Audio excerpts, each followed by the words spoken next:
ਸਤਨਾਮ ਸ਼੍ਰੀ ਵਾਹਿਗੁਰੂ ਜੀ। ਡੰਡੌਤ ਬੰਦਨ ਅਨਕਬਾਰ, ਸਰਬ ਕਲਾ ਸਮਰੱਥ। ਡੋਲਣ ਤੇ ਰੱਖੋ ਪ੍ਰਭੂ, ਨਾਨਕ ਦੇ ਕਰ ਹੱਥ। ਮੂਕ ਉਚਰੈ ਸ਼ਾਸਤਰ ਖਟ, ਪਿੰਗ ਗਿਰਨ ਚੜ੍ਹ ਜਾਏ।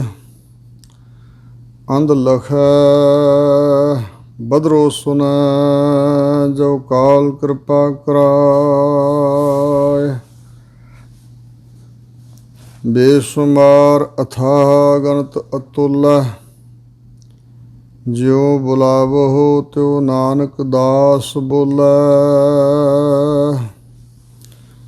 ਜੇਤਾ ਜੀਉ ਪਿੰਡ ਸਭ ਤੇਰਾ, ਤੂੰ ਅੰਤਰਜਾਮੀ ਪੁਰਖ ਭਗਵਾਨ। ਦਾਸਨ ਦਾਸ ਕਹਿ ਜਨ ਨਾਨਕ, ਜਿਹਾ ਤੂੰ ਕਰਾਏ ਤੇਹਾ ਹਉ ਕਰੀ ਵਖਿਆਨ। ਸਤਨਾਮ ਸ਼੍ਰੀ ਵਾਹਿਗੁਰੂ ਜੀ। ਗੌੜੀ ਮਹੱਲਾ ਪਹਿਲਾ। ਸਤਿਗੁਰ ਮਿਲੈ ਸੁਮਰਨ ਦਿਖਾਏ, ਮਰਨ ਰਹਿਣ ਰਸ ਅੰਤਰ ਭਾਏ। ਸਤਿਗੁਰ ਮਿਲੈ ਸੁਮਰਨ ਦਿਖਾਏ। ਵਾਹਿਗੁਰੂ ਜੀ ਕਾ ਖਾਲਸਾ, ਵਾਹਿਗੁਰੂ ਜੀ ਕੀ ਫਤਿਹ। ਗਰੀਬ ਨਵਾਜ ਪਤਿਤ ਪਾਵਨ, ਭਗਤ ਵਸ਼ਲ, ਕਿਰਪਾ ਦੇ ਖਜ਼ਾਨੇ, ਅੰਤਰਜਾਮੀ ਸਤਿਗੁਰੂ ਦਸਾਂ ਪਾਤਸ਼ਾਹੀਆਂ ਦੇ ਆਤਮਿਕ ਜੋਤ ਸਰੂਪ ਧੰਨ ਗੁਰੂ ਗ੍ਰੰਥ ਸਾਹਿਬ ਜੀ ਦੀ ਸਾਜੀ ਨਵਾਜੀ ਪਰਮ ਸਨਮਾਨਯੋਗ ਸਾਧ ਸੰਗਤ ਜੀਓ। ਸਤਿਗੁਰਾਂ ਦੀ ਕਿਰਪਾਲਤਾ ਦਾ ਸਦਕਾ ਜੋ ਧੰਨ ਗੁਰੂ ਗ੍ਰੰਥ ਸਾਹਿਬ ਮਹਾਰਾਜ ਜੀ ਦੀ ਪਾਵਨ ਪਵਿੱਤਰ ਬਾਣੀ ਦੀ ਲੜੀਵਾਰ ਕਥਾ ਵਿਚਾਰ ਆਰੰਭ ਹੋਈ ਹੈ। ਗੁਰੂ ਕਿਰਪਾ ਸਦਕਾ ਇਹ ਕਥਾ ਗੌੜੀ ਰਾਗ ਵਿੱਚ ਚੱਲ ਰਹੀ ਹੈ। ਗੌੜੀ ਰਾਗ ਦੇ ਵਿੱਚ ਮੁੱਢਲੇ 8 ਸ਼ਬਦਾਂ ਦੀ ਵਿਚਾਰ ਹੋ ਚੁੱਕੀ ਹੈ। ਸਤਿਗੁਰੂ ਨਾਨਕ ਦੇਵ ਮਹਾਰਾਜ ਦੇ ਮੁਖਾਰਬਿੰਦ ਤੋਂ ਉਚਾਰਨ ਕੀਤੇ ਹੋਏ ਇਹ ਸ਼ਬਦ ਆਰੰਭ ਹਨ। 9ਵੇਂ ਸ਼ਬਦ ਤੋਂ ਅੱਗੇ ਸਤਿਗੁਰੂ ਮਹਾਰਾਜ ਜੋ ਪਰਮ ਪਵਿੱਤਰ ਉਪਦੇਸ਼ ਬਖਸ਼ ਰਹੇ ਹਨ, ਗੁਰੂ ਕਿਰਪਾ ਸਦਕਾ ਵਿਚਾਰੀਏ ਅਤੇ ਸੁਣੀਏ। ਗੌੜੀ ਮਹੱਲਾ ਪਹਿਲਾ। ਪਹਿਲੇ ਪਾਤਸ਼ਾਹ ਸਤਿਗੁਰੂ ਨਾਨਕ ਦੇਵ ਜੀ ਮਹਾਰਾਜ ਗੌੜੀ ਰਾਗ ਵਿੱਚ ਬਚਨ ਫਰਮਾਉਂਦੇ ਹਨ। ਸਤਿਗੁਰ ਮਿਲੈ ਸੁਮਰਨ ਦਿਖਾਏ। ਇੱਕ ਮਰਨਾ ਸੰਸਾਰ ਦੇ ਜੀਆਂ ਲਈ ਹੈ। ਜੋ ਮਨਮੁਖ ਜੀਵ ਹੈ ਉਹ ਰੋਜ਼-ਰੋਜ਼ ਮਰਦਾ ਹੈ, ਕਿਉਂਕਿ ਸਰੀਰਕ ਮੌਤ ਦਾ ਉਹਦੇ ਅੰਦਰ ਸਹਿਮ, ਡਰ, ਤੌਖਲਾ, ਭੈ ਇਹ ਬਣਿਆ ਰਹਿੰਦਾ ਹੈ। ਭਗਤ ਕਬੀਰ ਜੀ ਨੇ ਕਿਹਾ, ਜਿਹ ਮਰਨੈ ਸਭ ਜਗਤ ਤਰਾਸਿਆ। ਜਿਸ ਮਰਨ ਮੌਤ ਨੂੰ ਚੇਤੇ ਕਰਕੇ ਸਾਰਾ ਜਗਤ ਭੈ ਭੀਤ ਹੈ। ਤਰਾਸਿਆ ਮੈਨੇ ਤਰਾਸ ਕਰਦਾ, ਡਰਦਾ ਹੈ। ਸੋ ਮਰਨਾ ਗੁਰ ਸ਼ਬਦ ਪ੍ਰਕਾਸ਼ਿਆ, ਅਬ ਕੈਸੇ ਮਰੋ ਮਰਨ ਮਨ ਮਾਨਿਆ। ਮਰ ਮਰ ਜਾਤੇ ਜਨ ਰਾਮ ਨਾ ਜਾਣਿਆ। ਕਹਿੰਦੇ ਹੁਣ ਮੈਂ ਕਿਸ ਵਾਸਤੇ ਮਰਾਂਗਾ, ਕਿਉਂਕਿ ਮਰਨ ਵਾਸਤੇ ਮੇਰਾ ਮਨ ਮੰਨਿਆ ਹੋਇਆ। ਜੋ ਪਹਿਲਾਂ ਜੀਵਤ ਭਾਵ ਤੋਂ ਮਰਿਆ ਹੋਇਆ ਉਹਨੂੰ ਸਰੀਰਕ ਮੌਤ ਦਾ ਭੈ, ਡਰ, ਸਹਿਮ ਕੁਛ ਨਹੀਂ ਰਹਿ ਜਾਂਦਾ। ਔਰ ਉਹਦੇ ਵਾਸਤੇ ਜਿਵੇਂ ਫੁੱਲਾਂ ਦੀ ਮਾਲਾ ਗਲ 'ਚੋਂ ਲਾਹ ਦਈਦੀ ਹੈ ਜਾਂ ਕੱਪੜਾ ਚੋਲਾ ਗਲ 'ਚੋਂ ਲਾਹ ਦਈਦਾ, ਇੰਝ ਹੀ ਸਰੀਰ ਤਿਆਗਣਾ ਹੁੰਦਾ। ਜੋ ਜਿਉਂਦਾ ਜੀਵਤ ਭਾਵ ਤੋਂ ਹੰਕਾਰ ਵੱਲੋਂ ਮਰ ਚੁੱਕਾ ਹੈ। ਸੋ ਇਸ ਪ੍ਰਕਾਰ ਜਿਹੜੀ ਸਰੀਰਕ ਮੌਤ ਹੈ ਇਹਨੂੰ ਅਸੀਂ ਮੌਤ ਮੰਨਦੇ ਹਾਂ, ਅਤੇ ਜਿਹੜਾ ਹੋਰ ਅਸੀਂ ਵਿਕਾਰਾਂ ਦੇ ਵਿੱਚ ਚਿੰਤਾ ਆਦਿਕ ਝੋਰਿਆਂ 'ਚ ਗਰਸੇ ਹੋਏ ਨਿਤ ਨਿਤ ਮਰਦੇ ਹਾਂ, ਇਸ ਨੂੰ ਮਰਨਾ ਨਹੀਂ ਮੰਨਦੇ। ਅਤੇ ਜਿਹੜਾ ਮਰ ਕੇ ਟੇਢੀਆਂ ਮੇਢੀਆਂ ਜੂਨਾਂ 'ਚ ਪੈ ਜਾਣਾ ਹੈ ਇਹ ਮਰਨਾ ਹੈ। ਸੋ ਜਿਹੜਾ ਰੱਬ ਦੇ ਪਿਆਰਿਆਂ ਦਾ ਮਰਨਾ, ਜੀਵਤ ਭਾਵ ਤੋਂ ਹੰਕਾਰ ਵੱਲੋਂ ਜੋ ਮਰਨਾ ਹੈ, ਅਤੇ ਮਰ ਕੇ ਫਿਰ ਐਸਾ ਜੀਵਨ ਪ੍ਰਾਪਤ ਹੁੰਦਾ ਹੈ ਕਿ ਉਸ ਜੀਵਨ ਅੰਦਰ ਸਦਾ ਦਾ ਆਨੰਦ ਪ੍ਰਾਪਤ ਹੋ ਜਾਂਦਾ ਹੈ। ਸੋ ਸਤਿਗੁਰੂ ਮਹਾਰਾਜ ਉਹੀ ਬਚਨ ਫਰਮਾ ਰਹੇ ਨੇ, ਸਤਿਗੁਰ ਮਿਲੈ ਸੁਮਰਨ ਦਿਖਾਏ। ਸੁਮਰਨ ਇਹ ਟਕਸਾਲੀ ਪਾਠ ਹੈ। ਸ੍ਰੇਸ਼ਟ ਮਰਨਾ, ਅਤੇ ਹੋਰਨਾਂ ਨੇ ਸੋ ਵੱਖਰਾ ਕਰਕੇ, ਮਰਨ ਵੱਖਰਾ ਕਰਕੇ ਇਹਦੇ ਅਰਥ ਕੀਤੇ ਨੇ। ਕਿ ਸਤਿਗੁਰੂ ਮਹਾਰਾਜ ਜਿਸ ਨੂੰ ਮਿਲ ਪੈਂਦੇ ਹਨ ਉਸ ਨੂੰ ਮਰਨਾ ਵਿਖਾ ਦਿੰਦੇ ਨੇ। ਅਤੇ ਕਈਆਂ ਨੇ ਅਰਥ ਇੰਝ ਵੀ ਕੀਤਾ ਕਿ ਦੂਜਿਆਂ ਦਾ ਮਰਨਾ ਵਿਖਾ ਦਿੰਦੇ ਨੇ ਕਿ ਦੂਜੇ ਇੰਝ ਮਰ ਰਹੇ ਨੇ। ਨਹੀਂ, ਇੱਥੇ ਅਰਥ ਤਕਰੀਬਨ ਅਸਲ ਮਰਨਾ ਜਿਹੜਾ ਜੀਵਤ ਭਾਵ ਤੋਂ ਮਰਨਾ ਉਹ ਸਤਿਗੁਰੂ ਮਹਾਰਾਜ ਜੀ ਵਿਖਾ ਦਿੰਦੇ ਨੇ। ਐਸੀ ਸੋਝੀ, ਐਸੀ ਗਿਆਤ, ਐਸੀ ਸਮਝ, ਐਸਾ ਗਿਆਨ ਸਤਿਗੁਰੂ ਜੀ ਬਖਸ਼ ਦਿੰਦੇ ਨੇ, ਜਾਂ ਇੰਝ ਕਹਿ ਲਓ ਐਸੀ ਅਵਸਥਾ ਸਤਿਗੁਰੂ ਜੀ ਬਖਸ਼ ਦਿੰਦੇ ਨੇ ਕਿ ਉਹ ਜਿਹੜਾ ਜੀਵਤ ਭਾਵ ਤੋਂ ਮਰਨਾ, ਹੰਕਾਰ ਵੱਲੋਂ ਮਰਨਾ ਹੈ, ਉਹ ਵਿਖਾ ਦਿੰਦੇ ਨੇ ਕਿ ਇਹ ਮਰਨਾ ਜ਼ਰੂਰੀ ਹੈ। ਜਦੋਂ ਤੱਕ ਅਸੀਂ ਜੀਵਤ ਭਾਵ ਤੋਂ ਨਹੀਂ ਮਰਦੇ ਉਦੋਂ ਤੱਕ ਨਿਤ ਨਿਤ ਮਰਦੇ ਰਹਾਂਗੇ। ਜੀਵਤ ਭਾਵ ਤੋਂ ਮਰ ਕੇ ਫਿਰ ਬਹੁਤ ਉੱਚਾ ਜੀਵਨ ਪ੍ਰਾਪਤ ਹੋ ਜਾਂਦਾ। ਸੋ ਇਸ ਪ੍ਰਕਾਰ ਮਰਨ ਰਹਿਣ ਰਸ ਅੰਤਰ ਭਾਏ, ਜਿਹਨੂੰ ਪੂਰਾ ਸਤਿਗੁਰੂ ਮਿਲ ਪੈਂਦਾ ਅਤੇ ਸ੍ਰੇਸ਼ਟ ਮਰਨਾ, ਹੰਕਾਰ ਦਾ ਮਰਨਾ, ਦੇਹ ਵੱਲੋਂ ਮਰ ਜਾਣਾ, ਜਿਉਂਦਿਆਂ ਹੀ ਮੁਰਦਾ ਸਮਝ ਲੈਣਾ ਆਪਣੇ ਆਪ ਨੂੰ। ਜਿਵੇਂ ਬਚਨ ਹਨ, ਮੁਰਦਾ ਹੋਏ ਮੁਰੀਦ ਸੋ ਗੁਰ ਗੋਰ ਸਮਾਵੈ। ਗੁਰੂ ਸਾਹਿਬ ਗੋਰ ਕਬਰ ਦੀ ਨਿਆਈ ਹਨ ਅਤੇ ਸਤਿਗੁਰਾਂ ਵਿੱਚ ਜਿਵੇਂ ਕਬਰ 'ਚ ਮੁਰਦਾ ਸਮਾਉਂਦਾ, ਇਸ ਤਰ੍ਹਾਂ ਜੀਵਤ ਭਾਵ ਤੋਂ ਮਰਿਆ ਹੋਇਆ ਹੀ ਸਿੱਖ ਸਤਿਗੁਰੂ ਰੂਪੀ ਕਬਰ ਵਿੱਚ ਸਮਾਉਂਦਾ। ਸਤਿਗੁਰ ਮਿਲਿਆ ਸੋ ਮਰਨ ਦਿਖਾਏ, ਮਰਨ ਰਹਿਣ ਰਸ ਅੰਤਰ ਪਾਏ। ਜਿਹੜਾ ਇਹ ਜੀਵਤ ਭਾਵ ਤੋਂ ਮਰ ਜਾਣ ਦਾ ਰਸ ਆਨੰਦ ਹੈ, ਅਤੇ ਜੀਵਤ ਭਾਵ ਤੋਂ ਮਰ ਕੇ ਫਿਰ ਜਿਹੜਾ ਰਹਿਣ ਜੀਵਨ ਹੈ, ਉਸ ਆਤਮਿਕ ਜੀਵਨ ਦਾ ਜਿਹੜਾ ਰਸ ਹੈ ਉਹ ਅੰਤਰ ਪਾਏ। ਫਿਰ ਉਹ ਸਿੱਖ ਦੇ, ਸੇਵਕ ਦੇ, ਗੁਰਮੁਖ ਦੇ, ਭਗਤ ਦੇ, ਸਤਿਗੁਰੂ ਦੇ ਆਖੇ ਲੱਗਣ ਵਾਲੇ ਗੁਰਮੁਖ ਪਿਆਰੇ ਦੇ ਅੰਦਰ ਹੀ ਅੰਦਰ ਭਾਏ ਚੰਗਾ ਬਹੁਤ ਲੱਗਦਾ। ਸੋ ਜਦੋਂ ਜੀਵਤ ਭਾਵ ਤੋਂ ਮਰ ਕੇ ਆਨੰਦ ਦੀ ਪ੍ਰਾਪਤੀ ਹੁੰਦੀ ਹੈ ਅਤੇ ਉੱਥੇ ਜੀਵਤ ਭਾਵ ਤੋਂ ਮਰੇ ਰਹਿਣਾ ਹੀ ਅਤੇ ਆਤਮਿਕ ਜੀਵਨ ਜਿਉਣਾ ਹੀ ਚੰਗਾ ਲੱਗੇਗਾ। ਫਿਰ ਗਰਭ ਨਿਵਾਰ ਗਗਨਪੁਰ ਪਾਏ। ਸਤਿਗੁਰੂ ਜੀ ਬਖਸ਼ਿਸ਼ ਨਾਲ ਆਪਣੇ ਅੰਦਰੋਂ ਗਰਭ ਜਿਹੜਾ ਤਕੱਬਰ ਹੈ, ਹੰਕਾਰ ਹੈ, ਹਉਮੈ ਹੈ, ਅਭਿਮਾਨ ਹੈ, ਇਸ ਨੂੰ ਨਿਵਾਰ ਕੇ ਦੂਰ ਕਰਕੇ ਉਹ ਫਿਰ ਆਪਣਾ ਜਿਹੜਾ ਪੁਰ ਸ਼ਹਿਰ ਆ, ਟਿਕਾਣਾ ਨਾ, ਉਹ ਗਗਨ ਆਕਾਸ਼ 'ਤੇ ਪਾ ਲੈਂਦਾ।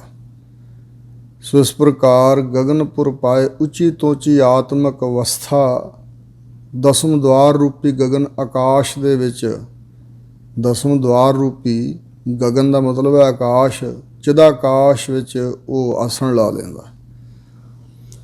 ਮਰਨ ਲਿਖਾਏ ਆਏ ਨਹੀਂ ਰਹਿਣਾ। ਜਿਹੜਾ ਸਰੀਰਕ ਮੌਤ ਹੈ ਇਹ ਤਾਂ ਸਭ ਤੇ ਆਉਣੀ ਹੈ, ਅਤੇ ਇਹਦਾ ਡਰ ਕਾਹਦਾ? ਇਸ ਤੋਂ ਭੱਜ ਕੇ ਤਾਂ ਅਸੀਂ ਕਿਤੇ ਜਾ ਕੇ ਲੁਕ ਹੀ ਨਹੀਂ ਸਕਦੇ।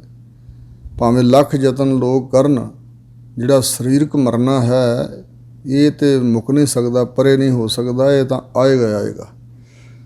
ਕਿਉਂਕਿ ਮਰਨ ਲਿਖਾਏ ਆਏ। ਜਦੋਂ ਜੀਵ ਜਨਮਦਾ ਹੈ, ਮਰਨ ਲਿਖਾਏ ਮੰਡਲ ਮੈਂ ਆਏ, ਕਿਉਂ ਰਹੀ ਹੈ ਚੱਲਣਾ ਪਰਥ ਆਏ। ਸੋ ਇਸ ਪ੍ਰਕਾਰ ਮਰਨਾ ਲਿਖਾ ਕੇ ਜੀਵ ਸਾਰੇ ਆਏ ਨੇ। ਇਸ ਕਰਕੇ ਨਹੀਂ ਰਹਿਣਾ, ਇਸ ਸੰਸਾਰ ਵਿੱਚ ਕਿਸੇ ਨੇ ਵੀ ਰਹਿਣਾ ਨਹੀਂ ਹੈ। ਕੋਈ ਜੀਵਤ ਨਹੀਂ ਰਹੇਗਾ। ਜੋ ਵੀ ਜਨਮ ਹੋਇਆ ਉਹ ਮਰੇਗਾ। ਜਿਸ ਦੀ ਪੈਦਾਇਸ਼ ਹੋਈ ਹੈ ਉਸ ਦਾ ਖਾਤਮਾ, ਜੋ ਚੀਜ਼ ਬਣੀ ਹੈ ਉਹ ਟੁੱਟ ਭੱਜ ਜਾਏਗੀ, ਨਾਸ ਹੋਏਗੀ। ਇਹ ਭੰਨਣਾ ਅਤੇ ਘੜਨਾ ਇਹ ਸੰਸਾਰ ਵਿੱਚ ਕਾਰ ਚੱਲੀ ਆ ਰਹੀ ਜਦੋਂ ਤੋਂ ਸੰਸਾਰ ਪਰਮੇਸ਼ਵਰ ਨੇ ਬਣਾਇਆ। ਕਿਉਂਕਿ ਪਹਿਲਾਂ ਹੈ ਨਹੀਂ ਸੀ ਅਤੇ ਆਉਣ ਵਾਲੇ ਸਮੇਂ 'ਚ ਵੀ ਨਹੀਂ ਰਹਿਣਾ ਇਹ ਸੰਸਾਰ। ਅਤੇ ਇਸ ਵਿੱਚ ਵੰਨ ਸੁਵੰਨਤਾ ਹੈ। ਕਦੇ ਕਿਸ ਤਰ੍ਹਾਂ ਦਾ ਜੀਵ ਜੰਮਦਾ, ਫਿਰ ਮਰਦਾ, ਹੋਰ ਨਵੇਂ ਨਵੇਂ ਜੰਮਦੇ ਨੇ, ਨਵੇਂ ਆ ਰਹੇ ਨੇ, ਪੁਰਾਣੇ ਜਾ ਰਹੇ ਨੇ। ਸੋ ਇਸ ਪ੍ਰਕਾਰ ਇੱਥੇ ਰਹਿਣਾ ਨਹੀਂ ਹੈ। ਜਾਂ ਰਹਿਣਾ ਨਾਹੀਂ ਐਤ ਜਗ ਤਾਂ ਕਾਇਤ ਗਾਰਬ ਹੰਢੀਐ। ਇਸ ਕਰਕੇ ਹਜ਼ੂਰ ਨੇ ਕਿਹਾ ਗਰਭ ਤਕੱਬਰ ਛੱਡ ਦੇਣਾ ਚਾਹੀਦਾ। ਗਰਭ ਹੰਕਾਰ ਵਿੱਚ ਹੀ ਕਾਹਨੂੰ ਹੰਢ ਜਾਈਏ। ਜਿਹੜਾ ਹੰਢ ਜਾਏ ਬਸਤਰ ਜੀਰਨ ਹੋ ਕੇ ਫਾਟ ਜਾਂਦਾ, ਬਰਬਾਦ ਹੋ ਜਾਂਦਾ, ਨਾਸ ਹੋ ਜਾਂਦਾ। ਸੋ ਇਸ ਵਾਸਤੇ ਇੱਥੇ ਰਹਿਣਾ ਨਹੀਂ ਕਿਸੇ ਨੇ। ਹਰ ਜਪ ਜਾਪ ਰਹਿਣ ਹਰ ਸਰਣਾ। ਫਿਰ ਉਹ ਗੁਰਮੁਖ ਪਿਆਰੇ ਕੀ ਕਰਦੇ ਨੇ?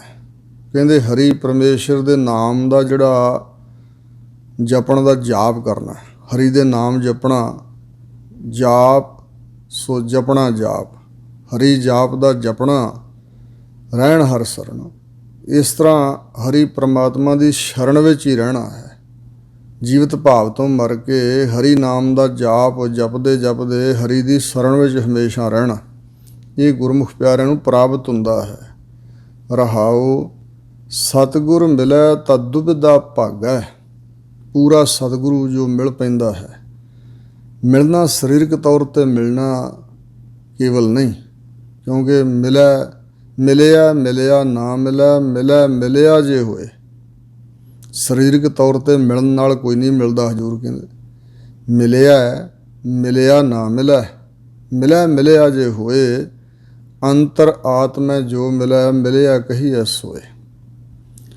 ਸੋ ਇਸ ਪ੍ਰਕਾਰ ਮਨ ਕਰਕੇ ਸਤਿਗੁਰੂ ਮਹਾਰਾਜ ਨੂੰ ਮਿਲਣਾ, ਜੋ ਸਤਿਗੁਰੂ ਦੀ ਮਰਜ਼ੀ ਵਿੱਚ ਆਪਣੀ ਮਰਜ਼ੀ ਮਿਲਾ ਦੇਣੀ, ਇਹ ਹੈ ਸਤਿਗੁਰੂ ਨੂੰ ਮਿਲਣਾ। ਸਤਿਗੁਰੂ ਮਿਲੈ, ਜੇ ਕੋਈ ਮਨ ਕਰਕੇ ਸਤਿਗੁਰੂ ਦੇ ਚਰਨਾਂ 'ਚ ਮਿਲਦਾ ਹੈ ਤਾਂ ਦੁਬਿਧਾ ਭਾਗੈ, ਤਾਂ ਉਸ ਦੇ ਅੰਦਰੋਂ ਦੁਚਿੱਤਾਪਣ, ਚਿੱਤ ਦੀਆਂ ਦੋ ਵਿਧਾਂ, ਦੁਵੈਤ, ਇਹ ਭੱਜ ਜਾਂਦੀ ਹੈ। ਦੁਬਿਧਾ ਨਹੀਂ ਅੰਦਰ ਰਹਿ ਜਾਂਦੀ। ਕਮਲ ਵਿਗਾਸ ਮਨ ਹਰ ਪ੍ਰਭ ਲਾਗੈ। ਜਿਹੜਾ ਹਿਰਦਾ ਕਮਲ ਦੀ ਨਿਆਈ ਵਿਗਾਸ ਖਿੜ ਆਉਂਦਾ। ਪਹਿਲਾਂ ਹਿਰਦਾ ਕਮਲ ਮੁੱਧਾ, ਜਿਵੇਂ ਕਮਲ ਦਾ ਫੁੱਲ ਮੁੱਧਾ ਮਾਰਿਆ ਹੋਵੇ, ਸੰਸਾਰ ਵੱਲ ਬਿਰਤੀਆਂ ਹਨ। ਅਤੇ ਜਦੋਂ ਸਤਿਗੁਰੂ ਦੀ ਬਖਸ਼ਿਸ਼ ਹੁੰਦੀ ਹੈ ਤਾਂ ਹਿਰਦਾ ਕਮਲ ਵਿਗਾਸ ਵਿੱਚ ਆ ਜਾਂਦਾ, ਖਿੜ ਜਾਂਦਾ ਹੈ, ਅਤੇ ਮਨ ਹਰੀ ਪ੍ਰਭੂ ਦੇ ਨਾਲ ਲੱਗ ਜਾਂਦਾ, ਭਾਵ ਜੁੜ ਜਾਂਦਾ ਹੈ। ਹਮੇਸ਼ਾ ਵਾਸਤੇ ਮਨ ਹਰੀ ਪ੍ਰਭੂ ਅਕਾਲ ਪੁਰਖ ਦੇ ਨਾਮ ਨਾਲ, ਵਾਹਿਗੁਰੂ ਦੇ ਚਰਨਾਂ ਨਾਲ ਹੀ ਲੱਗਿਆ ਰਹਿੰਦਾ ਹੈ। ਜੀਵਤ ਮਰੈ ਮਹਾਰਸ ਆਗੈ। ਜੀਵਤ ਜਿਉਂਦਿਆਂ ਹੋਇਆਂ ਹੀ ਜੋ ਮਰ ਜਾਂਦਾ, ਜੀਵਤ ਭਾਵ ਤੋਂ ਹੰਕਾਰ ਵੱਲੋਂ, ਜਿਸ ਦਾ ਜਿਉਂਦੇ ਦਾ ਹੰਕਾਰ ਮਰ ਜਾਂਦਾ ਹੈ, ਮਹਾਰਸ ਅੱਗੇ ਅਗਲੇ ਆਉਣ ਵਾਲੇ ਸਮੇਂ ਵਿੱਚ ਅਤੇ ਅੱਗੇ ਪ੍ਰਲੋਕ ਦੇ ਅੰਦਰ ਉਸ ਨੂੰ ਮਹਾਨ ਰਸ ਆਨੰਦ ਦੀ ਪ੍ਰਾਪਤੀ ਹੁੰਦੀ ਹੈ। ਇੱਥੇ ਵੀ ਜਿਉਂਦਿਆਂ ਵੀ ਆਨੰਦ ਹੈ, ਅਤੇ ਸਰੀਰ ਤਿਆਗਣ ਤੋਂ ਬਾਅਦ ਸਦਾ ਹੀ ਮੁਕਤ ਸਰੂਪ ਦਾ ਜਿਹੜਾ ਆਨੰਦ ਹੈ, ਮਹਾਨ ਰਸ ਹੈ, ਉਸ ਨੂੰ ਪ੍ਰਾਪਤ ਹੁੰਦਾ। ਸਤਿਗੁਰ ਮਿਲਿਆ ਸੱਚ ਸੰਜਮ ਸੂਚਾ। ਸਤਿਗੁਰੂ ਦੇ ਮਿਲਾਪ ਦਾ ਇਹ ਪ੍ਰਤਾਪ ਹੈ ਕਿ ਸਤਿਗੁਰੂ ਨੂੰ ਮਿਲਣ ਕਰਕੇ ਸੱਚੇ ਨਾਮ ਦਾ ਸਿਮਰਨ ਹੁੰਦਾ ਹੈ, ਅਤੇ ਸੱਚੇ ਨਾਮ ਦੇ ਸਿਮਰਨ ਦੀ ਸੰਜਮ ਜੁਗਤੀ 'ਚ ਜੀਵਨ ਬਤੀਤ ਕਰਨਾ, ਸੰਜਮ ਆ ਜਾਂਦਾ ਹੈ। ਮਨ ਵੀ ਅਤੇ ਇੰਦਰੇ ਵੀ ਕਾਬੂ ਵਿੱਚ ਆ ਜਾਂਦੇ ਨੇ। ਅਸਲੀ ਸੰਜਮ ਸੱਚੇ ਨਾਮ ਦੇ ਸਿਮਰਨ ਦੀ ਜੁਗਤੀ ਵਾਲਾ ਜੀਵਨ ਪ੍ਰਾਪਤ ਹੋਣ ਕਰਕੇ ਉਹ ਜੀਵ ਫਿਰ ਸੂਚਾ, ਪਵਿੱਤਰ ਮਨ ਵਾਲਾ ਹੋ ਜਾਂਦਾ ਹੈ। ਕਈ ਵਾਰੀ ਪਵਿੱਤਰ ਆਤਮਾ ਕਹਿ ਦਿੰਦੇ ਨੇ, ਆਤਮਾ ਤਾਂ ਹੈ ਹੀ ਪਵਿੱਤਰ। ਆਤਮਾ ਦੇ ਦੁਆਲੇ ਬੜਾ ਕੁਛ ਚੰਬੜਿਆ ਹੋਇਆ ਜੋ ਅਪਵਿੱਤਰਤਾ ਹੈ। ਸਾਰੇ ਕਾਮ ਕ੍ਰੋਧ ਮੋਹ ਹੰਕਾਰ ਸ਼ਬਦ ਸਪਰਸ਼ ਰੂਪ ਰਸ ਗੰਧ ਆਸਾ ਤ੍ਰਿਸ਼ਨਾ ਵਾਸ਼ਨਾ, ਇਹ ਈਰਖਾ ਵੈਰ ਵਿਰੋਧ ਚੁਗਲੀ ਨਿੰਦਿਆ, ਸਾਰੇ ਜਿਹੜੇ ਔਗਣ ਦੋਸ਼ ਨੇ ਦੁਆਲੇ ਹੀ ਨੇ ਨਾ। ਅਤੇ ਮਨ ਅਸਲ ਵਿੱਚ ਮਨ ਨੂੰ ਇਹ ਸਾਰੇ ਚੰਬੜੇ ਹੋਏ ਨੇ, ਅਤੇ ਮਨ ਫਿਰ ਸੁੱਚਾ ਪਵਿੱਤਰ ਸਾਫ ਸੁਥਰਾ ਹੋ ਜਾਂਦਾ, ਇਹਨਾਂ ਮੈਲਾਂ ਵਿਕਾਰਾਂ ਤੋਂ ਰਹਿਤ। ਗੁਰ ਕੀ ਪੌੜੀ ਉੱਚੋ ਉੱਚਾ। ਸਤਿਗੁਰੂ ਦੇ ਪਾਸ ਵਾਹਿਗੁਰੂ ਦੇ ਸਿਮਰਨ ਰੂਪ ਜਿਹੜੀ ਪੌੜੀ ਹੈ, ਗੁਰੂ ਕੀ ਪੌੜੀ, ਇਹ ਗੁਰੂ ਮਹਾਰਾਜ ਸੱਚੇ ਪਾਤਸ਼ਾਹ ਜੀ ਇਸ ਪੌੜੀ ਉੱਪਰ ਸਿੱਖ ਨੂੰ ਚੜ੍ਹਾਉਂਦੇ ਨੇ। ਸਿਮਰਨ ਦੀ ਪੌੜੀ ਕਰਕੇ ਉੱਚੀ ਤੋਂ ਉੱਚੀ ਅਵਸਥਾ ਹੋ ਜਾਂਦੀ, ਜਿਵੇਂ ਪੌੜੀ ਦੇ ਡੰਡਿਆਂ ਰਾਹੀਂ ਉੱਪਰ ਚੜ੍ਹਦੇ ਜਾਈਏ, ਉੱਚੀ ਤੋਂ ਉੱਚੀ ਆਤਮਿਕ ਅਵਸਥਾ ਪ੍ਰਾਪਤ ਹੁੰਦੀ ਹੈ। ਗੁਰਮੁਖ ਪਿਆਰੇ ਬਹੁਤ ਉੱਚਿਆਂ ਤੋਂ ਉੱਚੇ ਹੋ ਜਾਂਦੇ ਨੇ। ਕਰਮ ਮਿਲੈ ਜਮ ਕਾ ਭਉ ਮੂਚਾ। ਇਹ ਜਿਹੜਾ ਸਿਮਰਨ ਹੈ, ਗੁਰ ਕੀ ਪੌੜੀ ਸਾਚ ਕੀ ਸਾਚਾ ਸੁਖ ਹੋਈ, ਜਿਹੜੀ ਸਿਮਰਨ ਦੀ ਪੌੜੀ ਹੈ, ਇਹ ਵਾਹਿਗੁਰੂ ਸਤਿਗੁਰੂ ਜੀ ਦੀ ਕਰਮ ਬਖਸ਼ਿਸ਼ ਦੁਆਰਾ ਮਿਲਦੀ ਹੈ। ਇਹ ਸਿਮਰਨ ਦੀ ਪੌੜੀ ਵਾਹਿਗੁਰੂ ਦੇ ਕਰਮ ਯਾਨੀ ਬਖਸ਼ਿਸ਼ ਨਾਲ ਪ੍ਰਾਪਤ ਹੁੰਦੀ ਹੈ, ਅਤੇ ਇਸ ਦੇ ਨਾਲ ਜਮ ਕਾ ਭਉ ਮੂਚਾ, ਉਹਦਾ ਮੁੱਚਣਾ ਹੁੰਦਾ ਛੁੱਟ ਜਾਣਾ। ਉਂਝ ਤਾਂ ਮੂਚਾ ਬਹੁਤੇ ਨੂੰ ਕਿਹਾ ਜਾਂਦਾ, ਪਰ ਇੱਥੇ ਮੂਚਾ ਬਹੁਤੇ ਦਾ ਵਾਚਕ ਨਹੀਂ, ਇੱਥੇ ਮੁੱਕ ਗਿਆ। ਜਮਾਂ ਦਾ ਭਉ ਲੱਥ ਜਾਂਦਾ, ਜਿਹੜਾ ਜਮਾਂ ਦਾ ਡਰ ਹੈ ਇਸ ਅਵਸਥਾ ਵਿੱਚ ਬਿਲਕੁਲ ਲਹਿ ਜਾਂਦਾ, ਕੋਈ ਡਰ ਅੰਦਰ ਨਹੀਂ ਰਹਿ ਜਾਂਦਾ। ਸਰੀਰ ਇੱਕ ਕੱਪੜਾ ਹੀ ਹੈ, ਕਾਇਆ ਕਾਪਰ ਚੀਰ ਬਹੁ ਫਾਰੇ, ਹਰ ਰੰਗ ਨ ਲਹੈ ਸੁਭਾਗਾ। ਪਹਿਲਾਂ ਹੀ ਸਰੀਰ ਤੋਂ ਪਰੇ ਹੋ ਜਾਂਦੇ ਨੇ ਗੁਰਮੁਖ ਪਿਆਰੇ, ਅਤੇ ਸਰੀਰ ਤੇ ਸਿਰਫ ਪਰਾਰਬਧ ਕਰਕੇ ਨਾਲ ਰਹਿੰਦਾ ਉਹਨਾਂ ਦੇ, ਅਤੇ ਪਹਿਲਾਂ ਹੀ ਉਹ ਇਸ ਤੋਂ ਪਰੇ ਹਨ, ਅਸੰਗ ਅਦੋਸ਼ ਨੇ। ਅਤੇ ਇਸ ਵਾਸਤੇ ਫਿਰ ਜਮਾਂ ਦਾ ਡਰ ਨਹੀਂ, ਜਮਾਂ ਦੇ ਵੱਸ ਉਹਨਾਂ ਦੀ ਆਤਮਾ ਰੂਹ ਪੈ ਨਹੀਂ ਸਕਦੀ। ਗੁਰ ਮਿਲਿਆ ਮਿਲ ਅੰਕ ਸਮਾਇਆ। ਜਿਹੜਾ ਅੰਦਰੋਂ ਮਾਨਸਿਕ ਤੌਰ 'ਤੇ ਭਾਵਨਾ ਸਹਿਤ ਸਤਿਗੁਰੂ ਮਹਾਰਾਜ ਨੂੰ ਮਿਲਿਆ ਹੈ। ਸਤਿਗੁਰੂ ਦੇ ਮਿਲਣ ਕਰਕੇ ਫਿਰ ਉਹ ਅਕਾਲ ਪੁਰਖ ਪਰਮਾਤਮਾ ਨੂੰ ਮਿਲ ਕੇ ਉਸ ਵਾਹਿਗੁਰੂ ਦੀ ਅੰਕ ਗੋਦ ਵਿੱਚ, ਅੰਕ ਦੇ ਕਈ ਅਰਥ ਨੇ, ਅੰਕ ਸਰੂਪ, ਅੰਕ ਗੋਦ, ਅੰਕ ਜਫੀ, ਅੰਕ ਪ੍ਰੇਮ। ਸੋ ਇਸ ਪ੍ਰਕਾਰ ਗੁਰੂ ਸਾਹਿਬ ਨੂੰ ਮਿਲਣ ਦੁਆਰਾ ਫਿਰ ਵਾਹਿਗੁਰੂ ਨੂੰ ਮਿਲ ਕੇ ਪਰਮਾਤਮਾ ਦੀ ਗੋਦ ਵਿੱਚ ਹੀ ਉਹ ਸਮਾ ਜਾਂਦਾ ਹੈ। ਕਰ ਕਿਰਪਾ ਘਰ ਮਹਿਲ ਦਿਖਾਇਆ। ਸਤਿਗੁਰੂ ਜੀ ਨੇ ਕਿਰਪਾ ਕਰਕੇ ਉਸ ਨੂੰ ਨਿੱਜ ਘਰ ਜਿਹੜਾ ਸਰੂਪ ਹੈ, ਇਹ ਸਰੂਪ ਤੇ ਮਹੱਲ ਵਾਹਿਗੁਰੂ ਦਾ ਸਰੂਪ ਇਹ ਵਿਖਾਤਾ, ਯਾਨੀ ਵਾਹਿਗੁਰੂ ਦਾ ਦਰਸ਼ਨ ਕਰਾਤਾ ਹੈ। ਵਾਹਿਗੁਰੂ ਦੇ ਸਰੂਪ ਰੂਪੀ ਘਰ ਮਹੱਲ ਵਿੱਚ ਉਹਨੂੰ ਪਹੁੰਚ ਕਰਾਤੀ ਹੈ। ਪਰਮਾਤਮਾ ਦਾ ਸਰੂਪ ਯਾਨੀ ਕਿ ਪਰਮਾਤਮਾ ਮਿਲਾਤਾ, ਵਿਖਾ ਦਿੱਤਾ ਹੈ। ਨਾਨਕ ਹਉਮੈ ਮਾਰ ਮਿਲਾਇਆ। ਕਿਵੇਂ ਮਿਲਾਪ ਹੋਇਆ ਜੀ ਐਸਾ? ਤਾਂ ਹਜ਼ੂਰ ਕਹਿੰਦੇ ਨੇ ਤਤ ਦੀ ਬਾਤ ਇਹ ਹੀ ਹੈ ਕਿ ਸਤਿਗੁਰੂ ਨੇ ਬਖਸ਼ਿਸ਼ ਕਰਕੇ ਹਉਮੈ ਮਾਰ ਦਿੱਤੀ ਹੈ। ਗੁਰ ਸ਼ਬਦੀ ਹਉਮੈ ਛੁਟੀਆ। ਇਸ ਪ੍ਰਕਾਰ ਹਉਮੈ ਨੂੰ ਮਾਰ ਕੇ ਤੇ ਵਾਹਿਗੁਰੂ ਵਿੱਚ ਮਿਲਾਇਆ ਹੈ ਪੂਰੇ ਸਤਿਗੁਰੂ ਜੀ ਨੇ। ਇਹ ਹੈ ਪੂਰੇ ਸਤਿਗੁਰੂ ਦੀ ਵਡਿਆਈ। ਗੌੜੀ ਮਹੱਲਾ ਪਹਿਲਾ। ਪਹਿਲੇ ਪਾਤਸ਼ਾਹ ਸਤਿਗੁਰੂ ਨਾਨਕ ਦੇਵ ਜੀ ਗੌੜੀ ਰਾਗ ਵਿੱਚ ਅਗਲਾ ਸ਼ਬਦ ਉਚਾਰਨ ਕਰਦੇ ਹਨ। ਕਿਰਤ ਪਿਆ ਨਹਿ ਮੇਟੈ ਕੋਏ। ਸੋ ਪੂਰਵਲੇ ਜਨਮਾਂ ਦੇ ਅੰਦਰ ਜਿਹੜੇ ਕਰਮ ਕਮਾਏ ਹੋਏ ਨੇ, ਉਹ ਕਰਮਾਂ ਦੇ ਸੰਸਕਾਰ ਲੇਖ ਬਣ ਕੇ, ਭਾਗ ਬਣ ਕੇ ਸਾਡੇ ਮਸਤਕ 'ਤੇ ਲਿਖੇ ਹੋਏ ਨੇ। ਉਹ ਕਰਮ ਜਿਹੜੇ ਸੰਚੇ ਹੋਏ ਨੇ, ਇਕੱਠੇ ਹੋਏ ਨੇ, ਉਹਨਾਂ ਨੂੰ ਕਹਿੰਦੇ ਨੇ ਕਰਮਾਂ ਦੀ ਕਿਰਤ। ਉਹ ਜਿਹੜੀ ਕਰਮਾਂ ਦੀ ਕਿਰਤ ਪਈ ਹੋਈ ਹੈ ਨਾ ਸਾਡੇ ਮਸਤਕ 'ਤੇ, ਸਾਡੇ ਭਾਗਾਂ 'ਚ, ਸਾਡੇ ਜੀਵਨ ਅੰਦਰ ਆਈ ਹੈ, ਸੰਸਕਾਰ ਬਣ ਕੇ ਅੰਦਰ ਉਕਰੇ ਹੋਏ ਨੇ, ਉਹਨਾਂ ਕਰਮਾਂ ਦੀ ਕਿਰਤ ਨੂੰ, ਕਰਮ ਕਿਰਤ ਕੀ ਰੇਖ ਨੂੰ ਕੋਈ ਕਰਮਾਂ ਦੁਆਰਾ ਮੇਟ ਨਹੀਂ ਸਕਦਾ ਹੈ। ਆਮ ਤੌਰ 'ਤੇ ਕਹਾਵਤ ਹੈ, ਭੋਗੇ ਬਿਨ ਭਾਗਿਆ ਨਹੀਂ, ਕਰਮ ਗਤੀ ਬਲਵਾਨ। ਸੋ ਇਸ ਪ੍ਰਕਾਰ ਲੇਖ ਨਾ ਮੇਟੇ ਹੈ ਸਖੀ, ਜੋ ਲਿਖਿਆ ਕਰਤਾਰ। ਕਰਤਾਰ ਦੇ ਲਿਖੇ ਹੋਏ ਲੇਖ ਨੂੰ ਹੈ ਸਖੀ ਕੋਈ ਮੇਟ ਨਹੀਂ ਸਕਦਾ। ਤੇ ਕਿਆ ਜਾਣਾ ਕਿਆ ਆਗਿਆ ਹੋਏ। ਕੀ ਜਾਣੀਏ ਵੀ ਆਉਣ ਵਾਲੇ ਸਮੇਂ 'ਚ ਅੱਗੇ ਸਾਡੇ ਨਾਲ ਕੀ ਵਾਪਰੇਗਾ, ਕੀ ਪਤਾ ਸਾਡੀ ਕਿਰਤ ਕਿਹੋ ਜਿਹੀ ਹੈ। ਸਾਨੂੰ ਆਪਣੇ ਬਾਰੇ ਗਿਆਨ ਨਹੀਂ ਹੈ। ਤੇ ਕੀ ਜਾਣੀਏ ਅੱਗੇ ਆਉਣ ਵਾਲੇ ਸਮੇਂ 'ਚ ਸਾਡੇ ਨਾਲ ਕੀ ਹੋਵੇਗਾ, ਜਾਂ ਅੱਗੇ ਪ੍ਰਲੋਕ ਵਿੱਚ ਕੀ ਹੋਵੇਗਾ। ਹਜ਼ੂਰ ਹੁਣ ਫਰਮਾਉਂਦੇ ਨੇ ਕਿ ਜੋ ਤਿਸ ਭਾਣਾ ਸੋਈ ਹੁਆ। ਇਹ ਕਿਸੇ ਦੇ ਵੱਸ ਦੀ ਗੱਲ ਨਹੀਂ। ਜੋ ਤਿਸ ਪਰਮਾਤਮਾ ਦਾ ਭਾਣਾ, ਹੁਕਮ, ਰਜਾ, ਆਗਿਆ ਹੈ, ਉਹ ਕੁਝ ਹੀ ਹੋਇਆ ਹੈ। ਪਿੱਛੇ ਵੀ ਹੋਇਆ, ਹੁਣ ਵੀ ਹੋਇਆ, ਆਉਣ ਵਾਲੇ ਸਮੇਂ ਨੂੰ ਵੀ ਉਹ ਕੁਝ ਹੀ ਹੋਵੇਗਾ। ਅਵਰ ਨ ਕਰਨ ਵਾਲਾ ਦੂਆ। ਹੋਰ ਕੋਈ ਦੂਜਾ ਕਰਨ ਦੀ ਸਮਰੱਥਾ ਵਾਲਾ ਨਹੀਂ, ਕਰਨ ਵਾਲਾ ਦੂਜਾ ਹੋਰ ਕੋਈ ਨਹੀਂ। ਵਾਹਿਗੁਰੂ ਤੋਂ ਭਿੰਨ ਵੱਖਰੀ ਕੋ ਹਸਤੀ, ਬਰਾਬਰ ਦਾ ਸ਼ਰੀਕ, ਸਮਰੱਥਾ ਵਾਲਾ ਹੋਰ ਕੋਈ ਹੈ ਹੀ ਨਹੀਂ। ਕਰਨਹਾਰ ਇੱਕ ਪਰਮਾਤਮਾ ਹੀ ਹੈ। ਹੁਣ ਹਜ਼ੂਰ ਅਕਾਲ ਪੁਰਖ ਦੇ ਸਨਮੁਖ ਬਚਨ ਕਰ ਰਹੇ ਨੇ। ਨਾ ਜਾਣਾ ਕਰਮ ਕੇਵੜ ਤੇਰੀ ਦਾਤ। ਹੇ ਵਾਹਿਗੁਰੂ ਜੀ, ਮੈਂ ਨਹੀਂ ਜਾਣਦਾ ਹਾਂ ਕਿ ਤੇਰਾ ਕਰਮ ਯਾਨੀ ਕਿ ਤੇਰੀ ਬਖਸ਼ਿਸ਼ ਕਿੱਡੀ ਕੁ ਵੱਡੀ ਹੈ। ਕੇਵੜ ਤੇਰੀ ਦਾਤ, ਤੇ ਤੇਰੀਆਂ ਦਾਤਾਂ ਕਿਹੜੀਆਂ ਕਿਹੜੀਆਂ ਵੱਡੀਆਂ ਹਨ, ਮੈਂ ਕੁਛ ਨਹੀਂ ਉਹਨਾਂ ਬਾਰੇ ਜਾਣਦਾ। ਬਹੁਤ ਵੱਡੀਆਂ ਤੇਰੀਆਂ ਦਾਤਾਂ ਹਨ, ਬਹੁਤ ਵੱਡੇ ਤੇਰੇ ਕਰਮ ਯਾਨੀ ਕਿ ਬਖਸ਼ਿਸ਼ਾਂ ਹਨ। ਇੱਕ ਅਰਥ ਇੰਝ ਵੀ ਕੀਤਾ, ਨਾ ਜਾਣਾ ਕਰਮ, ਮੈਂ ਆਪਣੇ ਕਰਮਾਂ ਦੀ ਕਿਰਤ ਨੂੰ ਨਹੀਂ ਜਾਣਦਾ। ਸੋ ਕੇਵੜ ਤੇਰੀ ਦਾਤ ਕਿਹੜੀ ਕੁ ਵੱਡੀ, ਮੈਂ ਇਹ ਵੀ ਨਹੀਂ ਜਾਣਦਾ। ਕਰਮ ਧਰਮ ਤੇਰੇ ਨਾਮ ਕੀ ਜਾਤ। ਮੈਨੂੰ ਤਾਂ ਇਹੋ ਹੀ ਪਤਾ ਹੈ ਕਿ ਇਹ ਵਾਹਿਗੁਰੂ, ਜਾਤ ਵੀ ਮੇਰੀ ਉੱਚੀ ਨਾ ਭਾਵੇਂ ਹੋਵੇ, ਕਰਮ ਧਰਮ ਵੀ ਮੈਂ ਭਾਵੇਂ ਨਹੀਂ ਕੋਈ ਕਮਾਇਆ, ਮੇਰੇ ਵਾਸਤੇ ਤੇਰਾ ਨਾਮ ਹੀ ਮੇਰੀ ਉੱਚੀ ਜਾਤ ਹੈ। ਤੇਰਾ ਨਾਮ ਹੀ ਮੇਰੇ ਵਾਸਤੇ ਕਰਮ ਧਰਮ ਹੈ। ਧਰਮ ਦੇ ਕਰਮ ਇਹੀ ਨੇ ਜਿਹੜਾ ਤੇਰਾ ਨਾਮ ਮੈਨੂੰ ਪ੍ਰਾਪਤ ਹੋਏ। ਇਹਨੂੰ ਵੱਡਾ ਹੋਰ ਕੁਛ ਨਹੀਂ ਹੈ। ਮੇਰੇ ਵਾਸਤੇ ਤੇਰਾ ਨਾਮ ਹੀ ਜਾਤ ਹੈ, ਤੇਰਾ ਨਾਮ ਹੀ ਮੇਰਾ ਕਰਮ ਧਰਮ ਹੈ। ਰਹਾਓ।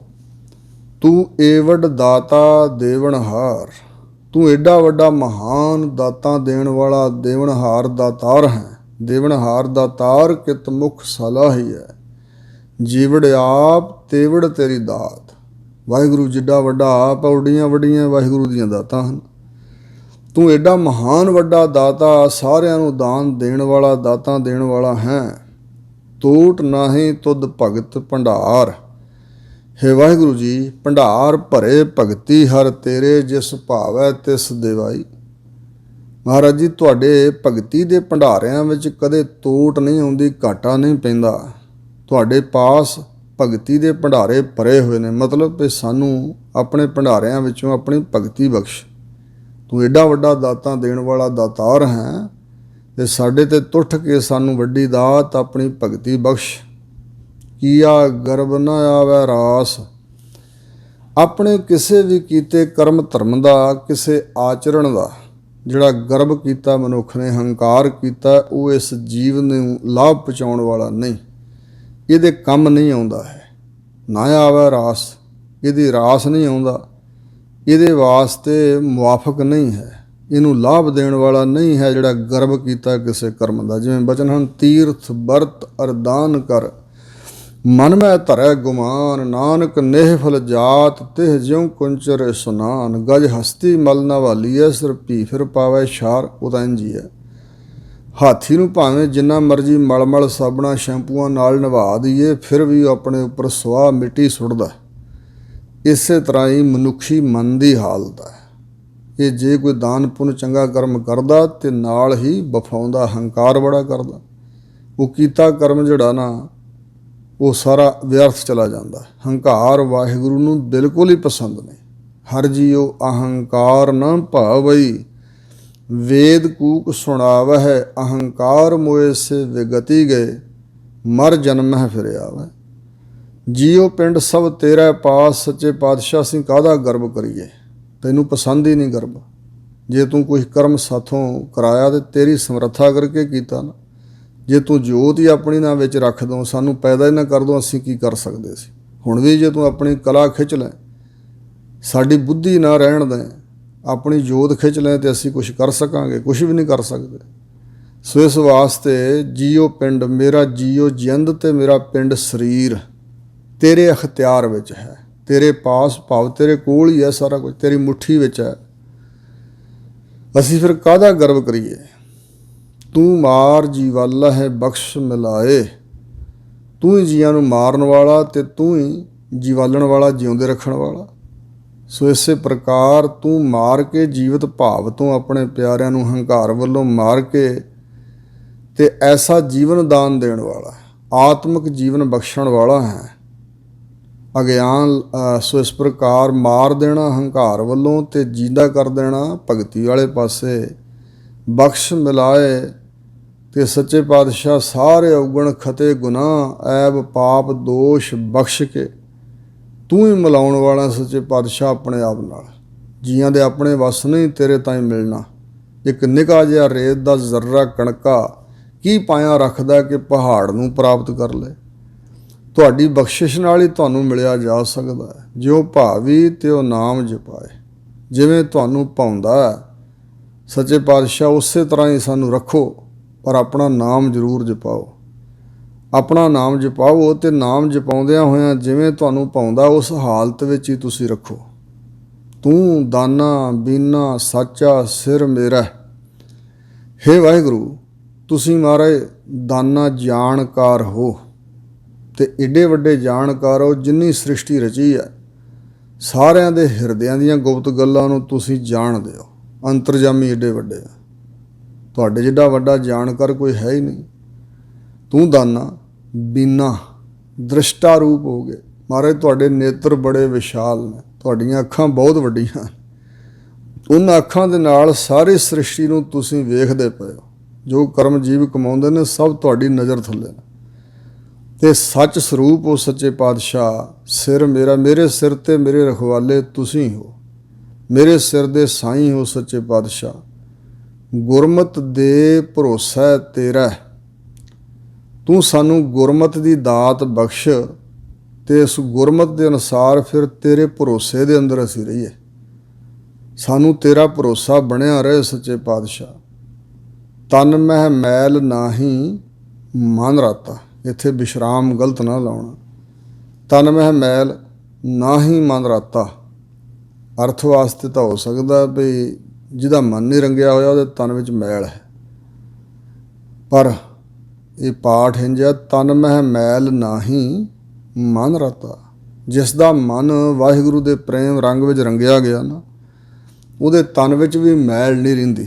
ਹੁਣ ਇੱਥੇ ਅਰਥ ਇਹ ਨਹੀਂ ਵੀ ਸਰੀਰ ਵਿੱਚੋਂ ਮੈਲ ਨਹੀਂ ਨਿਕਲਦੀ, ਨਹੀਂ, ਇੱਥੇ ਮਤਲਬ ਉਹਦੇ ਸਰੀਰਕ ਕਰਮ ਜਿਹੜੇ ਹਨ ਉਹ ਮੈਲੇ ਨਹੀਂ ਹੁੰਦੇ। ਜਿਸ ਦਾ ਮਨ ਵਾਹਿਗੁਰੂ ਦੇ ਪ੍ਰੇਮ ਰੰਗ ਵਿੱਚ ਰਤਿਆ ਹੋਇਆ, ਸੁਭਾਵਿਕ ਹੀ ਹੈ ਕਿ ਜਿਹਦਾ ਮਨ ਹੀ ਨਹੀਂ ਸੰਸਾਰ ਵਿੱਚ, ਕੋਈ ਲੋਭ ਲਾਲਚ ਹੀ ਨਹੀਂ, ਨਾ ਕਾਮ ਹੈ, ਨਾ ਕ੍ਰੋਧ, ਨਾ ਲੋਭ, ਨਾ ਮੋਹ, ਨਾ ਹੰਕਾਰ, ਕੋਈ ਵਾਸ਼ਨਾ ਨਹੀਂ।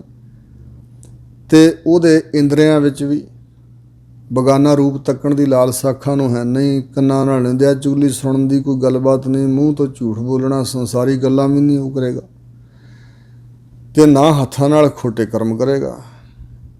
ਇਹ ਮੈਲ ਨਹੀਂ ਹੈ।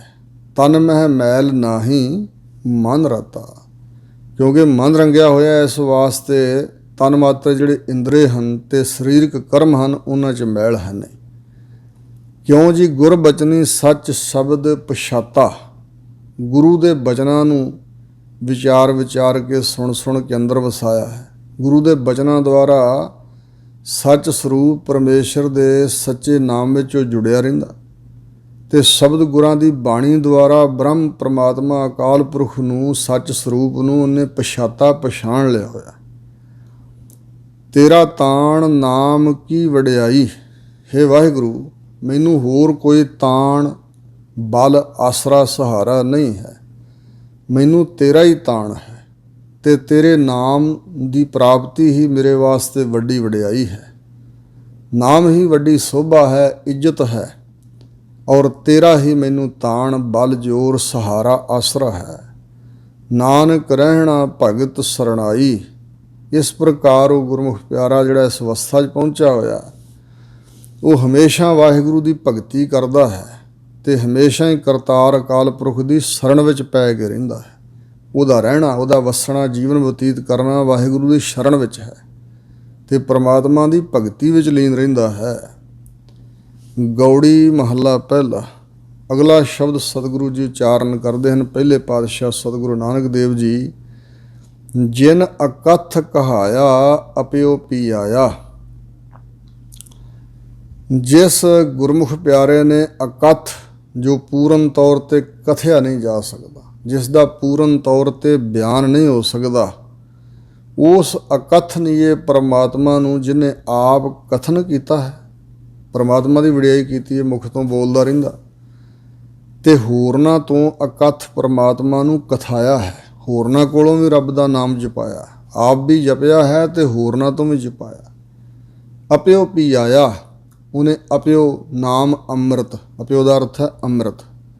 ਉਸਨੇ ਵਾਹਿਗੁਰੂ ਦੇ ਨਾਮ ਰੂਪੀ ਅੰਮ੍ਰਿਤ ਨੂੰ ਆਪ ਪੀਤਾ ਅਤੇ ਹੋਰਨਾਂ ਨੂੰ ਪਿਆਇਆ ਹੈ। ਅਨ ਭੈ ਵਿਸਰੇ ਨਾਮ ਸਮਾਇਆ। ਅਨ ਹੋਰ ਸਾਰੇ ਜਿਹੜੇ ਡਰ ਹਨ ਉਹ ਉਹਦੇ ਮਨ ਵਿੱਚੋਂ ਵਿਸਰ ਗਏ, ਤਿਆਗੇ ਗਏ, ਚਲੇ ਗਏ। ਜਿਸ ਦਾ ਮਨ ਵਾਹਿਗੁਰੂ ਦੇ ਨਾਮ ਵਿੱਚ ਸਮਾਇਆ ਹੋਇਆ ਹੈ। ਕਿਆ ਡਰੀ ਹੈ? ਡਰ ਹੈ ਸਮਾਨਾ। ਇੱਥੇ ਜਿਵੇਂ ਕਬੀਰ ਜੀ ਨੇ ਕਿਹਾ ਹੈ, ਮਨ ਨਾ ਡਿੱਗਿਆ ਤਨ ਕਾਹੇ ਕੋ ਡਰਾਏ, ਚਰਨ ਕਮਲ ਚਿਤ ਰਹਿਓ ਸਮਾਏ। ਇੱਥੇ ਸਤਿਗੁਰੂ ਨਾਨਕ ਦੇਵ ਜੀ ਕਹਿੰਦੇ ਨੇ, ਭਾਈ ਹੁਣ ਕੀ ਡਰਨਾ ਹੈ? ਡਰ ਹੈ ਸਮਾਨਾ। ਜਿਹੜਾ ਪਰਮੇਸ਼ਰ ਦਾ ਡਰ ਅਦਬ ਹੈ ਨਾ, ਭਉ ਅਦਬ, ਉਹਦੇ ਵਿੱਚ ਦੁਨਿਆਵੀ ਡਰ ਸਮਾਨਾ ਲੀਨ ਹੋ ਗਿਆ, ਯਾਨੀ ਕਿ ਸਮਾਪਤ ਹੋ ਗਿਆ। ਡੱਡਾ ਡਰ ਉਪਜੈ ਡਰ ਜਾਈ, ਤਾਂ ਡਰ ਮੈਂ ਡਰ ਰਿਹਾ ਸਮਾਈ। ਜਦੋਂ ਵਾਹਿਗੁਰੂ ਦਾ ਡਰ ਉਪਜਦਾ ਹੈ ਤਾਂ ਉਸ ਡਰ ਦੇ ਵਿੱਚ ਹੀ ਬਾਕੀ ਸਾਰੇ ਡਰ ਸਮਾ ਜਾਂਦੇ ਨੇ, ਹੋਰ ਕੁਛ ਨਹੀਂ ਰਹਿ ਜਾਂਦਾ। ਇੱਕ ਪਰਮਾਤਮਾ ਦਾ ਖੌਫ ਹੀ ਹਿਰਦੇ 'ਚ ਬਣਿਆ ਰਹਿੰਦਾ ਦਿਨੇ ਰਾਤ। ਵਾਹਿਗੁਰੂ ਦੇ ਭੈ ਥੱਲੇ ਉਹ ਜੀਵਨ ਬਤੀਤ ਕਰਦੇ ਨੇ। ਅਸਲ ਮਹੀਨਿਆਂ 'ਚ ਉਹ ਹੈ ਭਗਤ। ਕਿਆ ਡਰੀ ਹੈ? ਡਰ ਹੈ ਸਮਾਨਾ। ਵਾਹਿਗੁਰੂ ਦੇ ਡਰ ਵਿੱਚ ਦੁਨਿਆਵੀ ਡਰ ਸਮਾਪਤ ਹੋ ਗਿਆ, ਲੀਨ ਹੋ ਗਿਆ, ਖਤਮ ਹੋ ਗਿਆ। ਪੂਰੇ ਗੁਰ ਕੈ ਸ਼ਬਦ ਪਛਾਨਾ। ਪਰ ਇਹ ਹੋਇਆ ਕਿੰਝ? ਕਹਿੰਦੇ ਪੂਰਨ ਸਤਿਗੁਰੂ ਜੀ ਦੇ ਪੂਰਨ ਸ਼ਬਦ ਉਪਦੇਸ਼ ਦੁਆਰਾ ਵਾਹਿਗੁਰੂ ਪੂਰਨ ਪਰਮਾਤਮਾ ਨੂੰ ਅਸੀਂ ਪਛਾਣ ਲਿਆ। ਪੂਰੇ ਗੁਰੂ ਦੇ ਉਪਦੇਸ਼ ਦੁਆਰਾ ਵਾਹਿਗੁਰੂ ਨੂੰ ਪਛਾਣ ਲਿਆ ਹੈ ਕਿ ਘਟ ਘਟ ਮੈਂ ਹਰ ਜੂ ਬਸਾ। ਸੋ ਇਸ ਕਰਕੇ ਫਿਰ ਉਸੇ ਦਾ ਹੀ ਕੇਵਲ ਡਰ ਹੈ ਮਨ ਅੰਦਰ, ਹੋਰ ਕੋਈ ਨਹੀਂ। ਰਹਾਓ। ਜਿਸ ਨਰ ਰਾਮ ਹਿਰਦੈ ਹਰ ਰਾਸ। ਜਿਸ ਨਰ ਪੁਰਸ਼ ਦੇ ਹਿਰਦੇ ਅੰਦਰ ਰਾਮ ਪਰਮਾਤਮਾ ਹੈ। ਹਰੀ ਦੇ ਨਾਮ ਦੀ ਰਾਸ ਪੂੰਜੀ ਉਹਨੇ ਇਕੱਠੀ ਕਰ ਲਈ, ਉਹਨੂੰ ਹੋਰ ਪੂੰਜੀ ਇਕੱਠੀ ਕਰਨ ਦੀ ਲਾਲਸਾ ਕੋਈ ਨਹੀਂ। ਤਰ ਤਮ ਤਰ ਤੀਬਰ ਬੈਰਾਗ ਹੈ ਸਾਰੀਆਂ ਵਸਤੂਆਂ ਵੱਲੋਂ। ਉੱਥੇ ਤਾਂ ਬ੍ਰਹਮ ਲੋਕ ਲੋ ਭੋਗ ਜੋ ਕਾਗ ਬਿਸ਼ਟ ਸਮਝਾਨ। ਦੁਨਿਆਵੀ ਪਦਾਰਥਾਂ ਵੱਲ ਤਾਂ ਕੀ ਚਿੱਤ ਜਾਣਾ, ਉੱਥੇ ਬ੍ਰਹਮ ਲੋਕ ਦੀਆਂ ਮੁਕਤੀਆਂ, ਬੈਕੁੰਠ ਸੁਰਗ ਦੀਆਂ ਮੁਕਤੀਆਂ ਵੀ, ਉੱਥੋਂ ਦੇ ਦਿਵ ਭੋਗ ਵੀ ਇੰਝ ਹੀ ਪ੍ਰਤੀਤ ਹੁੰਦੇ ਨੇ ਜਿਵੇਂ ਕਾਂ ਦੀ ਬਿੱਠ, ਕਾਂ ਦਾ ਵਿਸ਼ਟਾ। ਇੰਨੀ ਗਲਾਨੀ, ਇੰਨੀ ਨਫ਼ਰਤ ਹੈ ਸਭ ਪਾਸਿਆਂ ਤੋਂ। ਉੱਥੇ ਰਾਜ ਨਾ ਚਾਹੋ ਮੁਕਤ ਨਾ ਚਾਹੋ, ਮਨ ਪ੍ਰੀਤ ਚਰਨ ਕਮਲਾਰੇ। ਇਸ ਪ੍ਰਕਾਰ ਦਾ ਦਿਨੇ ਰਾਤ ਬੈਰਾਗ ਹਿਰਦੇ 'ਚ ਰਹਿੰਦਾ ਹੈ। ਜਿਸ ਨਰ ਰਾਮ ਹਿਰਦੈ ਹਰ ਰਾਸ। ਜਿਹਦੇ ਹਿਰਦੇ 'ਚ ਰਾਮ ਹੈ, ਹਿਰਦੈ ਰਾਮ ਕਹਿ ਕਬੀਰ ਜਾਣੇਗਾ ਸੋਏ, ਹਿਰਦੈ ਰਾਮ ਮੁਖ ਰਾਮੈ ਹੋਏ। ਹਰੀ ਦੇ ਨਾਮ ਦੀ ਹੀ ਰਾਸ ਪੂੰਜੀ ਉਹਦੇ ਹਿਰਦੇ ਜਮ੍ਹਾਂ ਹੈ। ਰਾਮ ਦੇ ਨਾਮ ਦੀ ਪੂੰਜੀ ਹਿਰਦੇ ਜਮ੍ਹਾਂ ਹੈ। ਸਹਿਜ ਸੁਭਾਏ ਮਿਲੇ ਸਾਬਾਸ। ਉਹ ਸਹਿਜ ਅਡੋਲਤਾ ਵਾਲੀ ਅਵਸਥਾ ਚਲੇ ਗਏ, ਸ੍ਰੇਸ਼ਟ ਪ੍ਰੇਮ ਵਿੱਚ ਚਲੇ ਗਏ। ਪਰਮਾਤਮਾ ਦਾ ਜਿਹੜਾ ਸ੍ਰੇਸ਼ਟ ਮਹਾਨ ਉੱਚਾ ਸੁੱਚਾ ਪ੍ਰੇਮ ਹੈ, ਜਿੱਥੇ ਮੈਂ ਨਹੀਂ ਰਹਿੰਦੀ, ਪਰੇ ਮੈਂ। ਅਤੇ ਸਹਿਜ ਹਰਖ ਸੋਗ, ਜਿਹਨੂੰ ਖੁਸ਼ੀ ਗਮੀ ਕਿਹਾ ਜਾਂਦਾ, ਹਰਖ ਸੋਗ ਗਰਮੀ ਸਰਦੀ ਭੁੱਖ ਤੇ ਸਭ ਇਹਨਾਂ ਚੀਜ਼ਾਂ ਤੋਂ ਉੱਪਰ ਹਿਰਦੇ ਦੀ ਅਵਸਥਾ ਚਲੀ ਜਾਂਦੀ। ਜਿਹੜੇ ਇਸ ਤਰ੍ਹਾਂ ਮਿਲੇ ਹਨ ਵਾਹਿਗੁਰੂ ਨੂੰ, ਉਹਨਾਂ ਨੂੰ ਸ਼ਾਬਾਸ਼ ਮਿਲਦੀ ਹੈ, ਇੱਜ਼ਤ ਮਿਲਦੀ ਹੈ, ਸਲਾਹੁਤਾ ਮਿਲਦੀ ਹੈ, ਆਦਰ ਮਿਲਦਾ ਉਹਨਾਂ ਨੂੰ। ਜਾਹੇ ਸਵਾਰੈ ਸਾਂਝ ਬਿਆਲ। ਇੱਥੇ ਸਵਾਰੈ ਸ਼ਬਦ ਨੂੰ ਸਵਾਰਨ ਦਾ ਵਾਚਕ ਨਾ ਸਮਝਣਾ, ਇਹ ਰਾਰਾ ਲੱਲੇ ਦੀ ਥਾਂ ਵਰਤਿਆ। ਜਾਹੇ ਜਿਨ੍ਹਾਂ ਨੂੰ ਸਵਾਰੈ ਸਵਾਲੈ, ਜਿਨ੍ਹਾਂ ਨੂੰ ਸਵਾ ਦਿੰਦਾ ਹੈ। ਜਾਗਤ ਸੋਵਤ ਬਹੁ ਪ੍ਰਕਾਰ। ਅਸੀਂ ਕੇਵਲ ਸੌਣਾ ਇਸ ਨੂੰ ਸਮਝਦੇ ਹਾਂ ਵੀ ਕੰਮ ਧੰਦੇ ਕਰਦੇ ਹਾਂ, ਸਾਰੇ ਦਿਨ ਦੁਨੀਆ ਦੇ ਰੰਗ ਤਮਾਸ਼ੇ ਵੇਖਦਿਆਂ ਵੇਖਦਿਆਂ ਅੱਖਾਂ ਜਦੋਂ ਥੱਕ ਜਾਂਦੀ, ਪਲਕਾਂ ਭਾਰੀਆਂ ਹੋ ਜਾਂਦੀਆਂ, ਸਰੀਰ ਵੀ ਥੱਕਾ ਹੁੰਦਾ ਹੈ, ਅਤੇ ਉਸ ਵੇਲੇ ਨੇਤਰ ਬੰਦ ਕਰਕੇ ਸੁੱਤਾ ਬੰਦਾ ਜਿਵੇਂ ਮੁਰਦੇ ਧੁੱਲ ਹੁੰਦਾ, ਉਹਨੂੰ ਅਸੀਂ ਸੌਣਾ ਸਮਝਦੇ ਹਾਂ, ਗੂੜੀ ਨੀਂਦ ਵਿੱਚ ਸੁੱਤਾ ਹੋਇਆ। ਨਹੀਂ, ਜਿਹੜਾ ਸਤਿਗੁਰੂ ਜੀ ਸਵਾਲਣ ਦੀ ਇੱਥੇ ਗੱਲ ਕਰ ਰਹੇ ਨੇ, ਉਹ ਹੈ ਬਈ ਅਗਿਆਨ ਲਾਏ ਸਵਾਲਿਆ, ਗੁਰ ਗਿਆਨੈ ਲਾਏ ਜਗਾਵੈ ਗੋ। ਆਪ ਹੀ ਸਵਾਲਿਆ ਹੋਇਆ ਜੀਆਂ ਨੂੰ, ਜਿਨ ਮਾਇਆ ਦੀਨੀ ਤਿਨ ਲਾਈ ਤ੍ਰਿਸ਼ਨਾ। ਜਿਸ ਪਰਮਾਤਮਾ ਨੇ ਜੀਆਂ ਨੂੰ ਰਚ ਕੇ ਭੋਗਣ ਪਦਾਰਥ ਬਖਸ਼ੇ ਨੇ, ਮਾਇਆ ਬਖਸ਼ੀ ਹੈ, ਤ੍ਰਿਸ਼ਨਾ ਵੀ ਉਸੇ ਨੇ ਇਹਨਾਂ ਦੇ ਅੰਦਰ ਪੈਦਾ ਕੀਤੀ ਹੋਈ ਹੈ। ਕਲਾ ਤਾਂ ਵਾਹਿਗੁਰੂ ਦੀ ਵਰਤ ਰਹੀ ਹੈ। ਸੋ ਇਸ ਪ੍ਰਕਾਰ ਸਵਾਲਣ ਵਾਲਾ ਵੀ, ਸਵਾਉਣ ਵਾਲਾ ਵੀ ਆਪ ਹੀ ਹੈ, ਅਤੇ ਜਗਾਉਣ ਵਾਲਾ ਵੀ, ਜਗਾਲਣ ਵਾਲਾ ਵੀ ਆਪ ਹੀ ਹੈ। ਅਗਿਆਨ ਲਾਏ ਸਵਾਲਿਓ, ਗੁਰ ਗਿਆਨੈ ਲਾਏ ਜਗਾਵੈ ਗੋ। ਜਿਵੇਂ ਬਚਨ ਹਨ ਕਿ ਸਿਮਰ ਸਿਮਰ ਗੁਰ ਸਤਿਗੁਰ ਆਪਣਾ, ਸੋਇਆ ਮਨ ਜਾਗਾਈ। ਮਨ ਸੁੱਤਾ ਹੋਇਆ ਅਵਿਦਿਆ ਦੀ ਨੀਂਦ ਵਿੱਚ, ਮਾਇਆ ਦੇ ਮੋਹ ਦੀ ਨੀਂਦ ਵਿੱਚ। ਜਾਹੇ ਸਵਾਰੈ, ਜਿਨ੍ਹਾਂ ਨੂੰ ਸਵਾਲ ਦਿੰਦਾ ਹੈ। ਸਾਂਝ ਬਿਆਲ, ਸਾਂਝ ਸੰਝਾਂ ਦਾ ਸਮਾਂ, ਸ਼ਾਮਾਂ, ਅਤੇ ਬਿਆਲ ਸਵੇਰੇ, ਸ਼ਾਮ ਸਵੇਰੇ ਸਦਾ ਹੀ ਜਿਨ੍ਹਾਂ ਨੂੰ ਅਵਿਦਿਆ ਦੀ ਨੀਂਦ ਵਿੱਚ, ਮਾਇਆ ਦੇ ਮੋਹ ਦੀ ਨੀਂਦ ਵਿੱਚ ਪਰਮਾਤਮਾ ਸਵਾਲ ਦਿੰਦਾ। ਇਹ ਤੁਤ ਮਨਮੁਖ ਬਾਧੇ ਕਾਲ। ਉਹ ਮਨ ਦੇ ਪਿੱਛੇ ਲੱਗਣ ਵਾਲੇ ਆਪ ਹੁਦਰੇ ਲੋਕ, ਮਨ ਦੀ ਮਰਜ਼ੀ ਕਰਨ ਵਾਲੇ ਲੋਕ, ਉਹ ਰੱਬ ਨੇ ਸਵਾਲੇ ਹੋਏ ਨੇ, ਉਹਦੀ ਕਲਾ ਵਰਤੀ ਹੋਈ, ਉਹਨੇ ਮਨਮੁਖ ਬਣਾਉਣਤਾ। ਉਹ ਇੱਥੇ ਇਸ ਦੁਨੀਆ ਵਿੱਚ ਵੀ, ਅਤੇ ਉੱਥੇ ਪਰਲੋਕ ਵਿੱਚ ਵੀ ਕਾਲ ਦੇ ਵਿੱਚ ਭੈ ਅਧੀਨ ਬੱਧੇ ਹੋਏ ਨੇ। ਕਾਲ ਦੇ ਜਿਹੜਾ ਕਾਲ ਸਮਾਂ ਹੈ, ਕਾਲ ਮਾਰਨ ਵਾਲਾ ਜੀਆਂ ਨੂੰ, ਜਮ ਕਾਲ ਕਹਿ ਲਓ, ਮੌਤ ਕਹਿ ਲਓ। ਸੋ ਇਸ ਤਰ੍ਹਾਂ ਇੱਥੇ ਵੀ ਉਹ ਆਤਮਿਕ ਮੌਤੇ ਮਰੇ ਹੋਏ ਨੇ, ਅਤੇ ਅੱਗੇ ਵੀ ਸਰੀਰਕ ਤੌਰ 'ਤੇ ਜਦੋਂ ਮਰਨਾ, ਉਹਨਾਂ ਕਾਲ ਦੇ ਅਧੀਨ ਖਤਮ ਹੋਣਾ। ਆਪਣੀ ਮਰਜ਼ੀ ਨਾਲ ਤਾਂ ਉਹ ਜਾਂਦੇ ਨਹੀਂ, ਉਹ ਕਾਲ ਤੋਂ ਸੁਤੰਤਰ ਤਾਂ ਹੋਏ ਨਹੀਂ। ਸੋ ਇਸ ਪ੍ਰਕਾਰ ਅਗਲੇ ਜਹਾਨ ਵੀ ਉਹ ਜਮਾਂ ਦੇ ਵੱਸ ਪੈਂਦੇ ਨੇ। ਇਸ ਦੁਨੀਆ ਵਿੱਚ ਵੀ ਆਤਮਿਕ ਮੌਤੇ ਮਰੇ ਹੋਏ ਨੇ, ਬੱਧੇ ਹੋਏ ਨੇ, ਕਾਲ ਦੇ ਮੌਤ ਦੇ ਸਹਿਮ ਵਿੱਚ ਬੱਝੇ ਹੋਏ ਜੀਵਨ ਬਤੀਤ ਕਰ ਰਹੇ ਨੇ। ਅਹਨਿਸ ਰਾਮ ਹਿਰਦੈ ਸੇ ਪੂਰੇ। ਜਿਨ੍ਹਾਂ ਗੁਰਮੁਖਾਂ ਦੇ ਹਿਰਦੇ ਦੇ ਅੰਦਰ ਅਹਨਿਸ ਦਿਨ ਅਤੇ ਰਾਤ, ਅੱਠੇ ਪਹਿਰ ਰਾਮ ਹੈ। ਰਾਮ ਰਮਿਆ ਹੋਇਆ ਪਰਮੇਸ਼ਰ, ਪਰਮੇਸ਼ਰ ਦਾ ਨਾਮ, ਵਾਹਿਗੁਰੂ ਦਾ ਪ੍ਰੇਮ ਜਿਨ੍ਹਾਂ ਦੇ ਹਿਰਦੇ ਅੰਦਰ ਹੈ। ਸੇ ਪੂਰੇ, ਸੇ ਬਹੁ ਵਚਨ ਹੈ, ਸੋ ਇੱਕ ਵਚਨ ਹੁੰਦਾ। ਸੇ ਉਹ ਭਗਤ ਪੂਰਨ ਪੁਰਖ ਨੇ, ਉਹ ਪੂਰੇ ਭਾਂਡੇ ਨੇ, ਉਹ ਪੂਰਨ ਮਨੁੱਖ ਨੇ। ਨਾਨਕ ਰਾਮ ਮਿਲੇ ਭਰਮ ਦੂਰੇ। ਸਤਿਗੁਰੂ ਨਾਨਕ ਦੇਵ ਮਹਾਰਾਜ ਕਹਿੰਦੇ ਨੇ ਉਹਨਾਂ ਨੂੰ ਰਾਮ ਪਰਮਾਤਮਾ ਜੀ ਮਿਲੇ ਨੇ, ਅਤੇ ਜਦੋਂ ਰਾਮ ਵਾਹਿਗੁਰੂ ਜੀ ਜਿੱਥੇ ਮਿਲ ਪੈਂਦੇ ਹਨ ਉੱਥੇ ਭਰਮ ਨਹੀਂ ਰਹਿ ਜਾਂਦਾ। ਰਾਮ ਦਾ ਆਨੰਦ ਹੀ ਐਸਾ ਹੈ, ਵਾਹਿਗੁਰੂ ਰਾਮ ਪਰਮਾਤਮਾ ਦੀ ਪ੍ਰਾਪਤੀ ਦਾ ਆਨੰਦ ਐਸਾ। ਇੱਕ ਥੋੜ੍ਹੀ ਜਿਹੀ ਬੇਨਤੀ ਕਰਦੇ ਹਾਂ। ਨਾਸਤਿਕਤਾ ਤਾਂ ਫੈਲੀ ਹੈ ਦੁਨੀਆ ਵਿੱਚ, ਜਾਂ ਕਈ ਬੜੇ ਬੜੇ ਵਿਦਵਾਨ ਵੀ, ਦਲੀਲਬਾਜ਼ ਬੰਦੇ ਵੀ ਇਸ ਕਾਰਨ ਕਰਕੇ ਨਾਸਤਿਕ ਹੁੰਦੇ ਨੇ। ਉਹ ਕਹਿੰਦੇ ਨੇ ਵੀ ਜਿਹਦੇ ਬਾਰੇ ਗ੍ਰੰਥ ਕਹਿ ਰਹੇ ਨੇ ਵੀ ਪਰਮਾਤਮਾ ਦਾ ਕੋਈ ਰੂਪ ਨਹੀਂ, ਕੋਈ ਰੇਖਾ ਨਹੀਂ, ਕੋਈ ਚੱਕਰ ਚਿੰਨ੍ਹ ਨਹੀਂ, ਉਹ ਰੰਗ ਵੀ ਨਹੀਂ, ਕੋਈ ਇਹੋ ਜਿਹਾ ਹੋ ਨਹੀਂ ਸਕਦਾ, ਫਿਰ ਇਹਦਾ ਮਤਲਬ ਇਹ ਹੈ ਕਿ ਹੈ ਹੀ ਨਹੀਂ, ਪਰਮਾਤਮਾ ਹੈ ਨਹੀਂ। ਇੱਕ ਮਹਾਤਮਾ ਸਨ ਕੋਈ ਵਾਹਿਗੁਰੂ ਦੇ ਪਿਆਰੇ, ਉੱਚੀ ਅਵਸਥਾ ਵਾਲੇ, ਉਹਨਾਂ ਦੇ ਪਾਸ ਕੋਈ ਦਲੀਲਬਾਜ਼ ਗਿਆ। ਉਹ ਅੱਗੋਂ ਵਿਦਵਾਨ ਸਨ, ਦੇਣ ਦਲੀਲਾਂ, ਪਰ ਉਹ ਆਪਣੀਆਂ ਦਲੀਲਾਂ ਨਾਲ ਰੱਦ ਕਰਦਾ ਸੀ। ਫਿਰ ਉਹਨਾਂ ਮਹਾਂਪੁਰਸ਼ਾਂ ਨੇ ਕੋਲ ਪਿਆ ਇੱਕ ਪੱਥਰ ਫੜ ਕੇ ਉਹਦੇ ਸਿਰ 'ਚ ਮਾਰਿਆ, ਮੱਥੇ 'ਚ ਮਾਰਿਆ, ਬਹੁਤ ਜ਼ਿਆਦਾ ਕੁਰਲਾਇਆ ਕਿਉਂਕਿ ਖੂਨ ਵਗਿਆ। ਬਹੁਤ ਗਲਤ ਮਤ ਬੋਲਣ ਲੱਗਾ, ਕਹਿਣ ਲੱਗਾ ਤੁਸੀਂ ਕਾਹਦੇ ਮਹਾਤਮਾ, ਮੇਰਾ ਸਿਰ ਪਾੜ ਦਿੱਤਾ ਤੁਸੀਂ। ਕਹਿਣ ਲੱਗੇ ਤੂੰ ਤਾਂ ਬੜਾ ਸ਼ਾਂਤ ਬੈਠਾ ਸੀ, ਹੁਣ ਤੜਫਿਆ ਬਹੁਤ ਆ, ਰੌਲਾ ਰੱਪਾ ਬੜਾ ਪਾਉਣ ਲੱਗ ਪਿਆ, ਕੀ ਹੋਇਆ? ਕਹਿਣ ਲੱਗਾ ਤੁਹਾਨੂੰ ਨਹੀਂ ਪਤਾ ਕੀ ਹੋਇਆ, ਤੁਸੀਂ ਮੇਰੇ ਮੱਥੇ 'ਚ ਪੱਥਰ ਮਾਰਿਆ, ਖੂਨ ਕੱਢ ਦਿੱਤਾ ਮੇਰਾ। ਕਹਿੰਦੇ ਖੂਨ ਨਿਕਲਣ ਨਾਲ ਫਿਰ ਤੈਨੂੰ ਕੀ ਹੋਇਆ? ਕਹਿਣ ਲੱਗਾ ਦਰਦ ਹੋਈ ਹੈ। ਕਹਿਣ ਲੱਗੇ ਵਿਖਾ ਖਾਂ ਕਿਹੋ ਜਿਹੀ ਹੁੰਦੀ ਦਰਦ?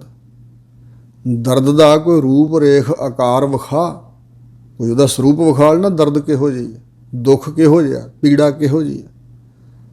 ਜਿਵੇਂ ਕ੍ਰੋਧ ਹੈ, ਸਾਡੇ ਅੰਦਰ ਕ੍ਰੋਧ ਹੈ ਅਤੇ ਮਨੁੱਖ ਨੂੰ ਬਾਂਦਰ ਬਣਾ ਦਿੰਦਾ, ਕਤਲ ਵੀ ਕਰਾ ਦਿੰਦਾ, ਜੇਲ੍ਹਾਂ ਕਰਾ ਦਿੰਦਾ 20-20 ਸਾਲ, ਪਰ ਕ੍ਰੋਧ ਦਾ ਰੂਪ ਤੇ ਕੋਈ ਦਿਸਦਾ ਨਹੀਂ।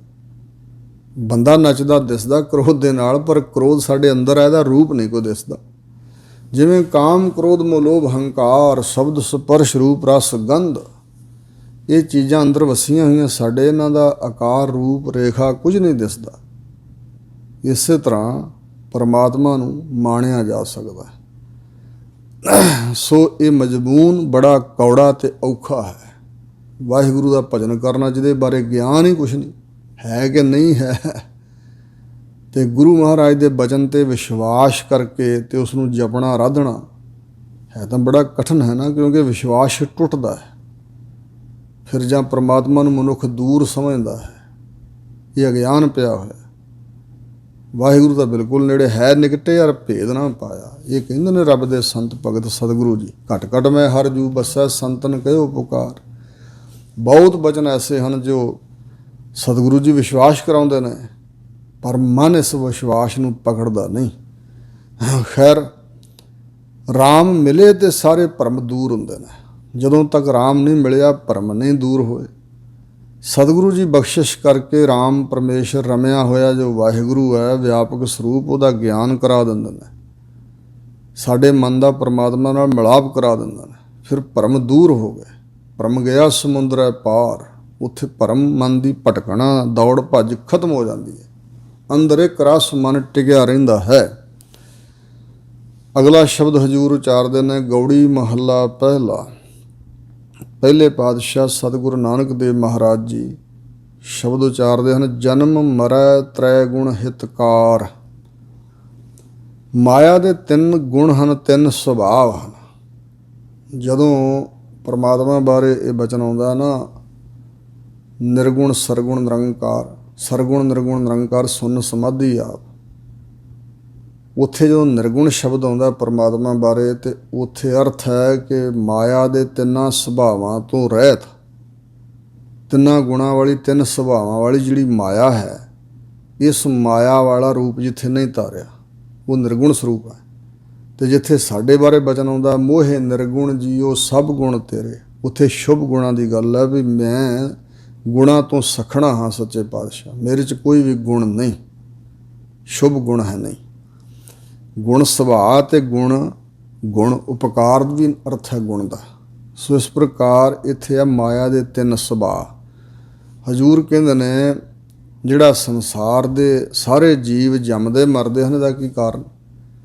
ਜਿਹੜਾ ਜੀਵ ਮਾਇਆ ਦੇ 3 ਗੁਣਾਂ ਦਾ ਹਿਤਕਾਰੀ ਹੈ, ਜਿਸ ਨੂੰ ਹਿੱਤ ਹੈ ਤਿੰਨਾਂ ਗੁਣਾਂ 'ਚ। ਮਾਇਆ ਦੇ 3 ਗੁਣ ਨੇ, ਰਜੋ ਤਮੋ ਤੇ ਸਤੋ ਗੁਣ। ਤਮੋ ਗੁਣ ਨੂੰ ਸਿਆਣਿਆਂ ਨੇ, ਵਿਦਵਾਨਾਂ ਨੇ ਕਾਲਾ ਮੰਨਿਆ।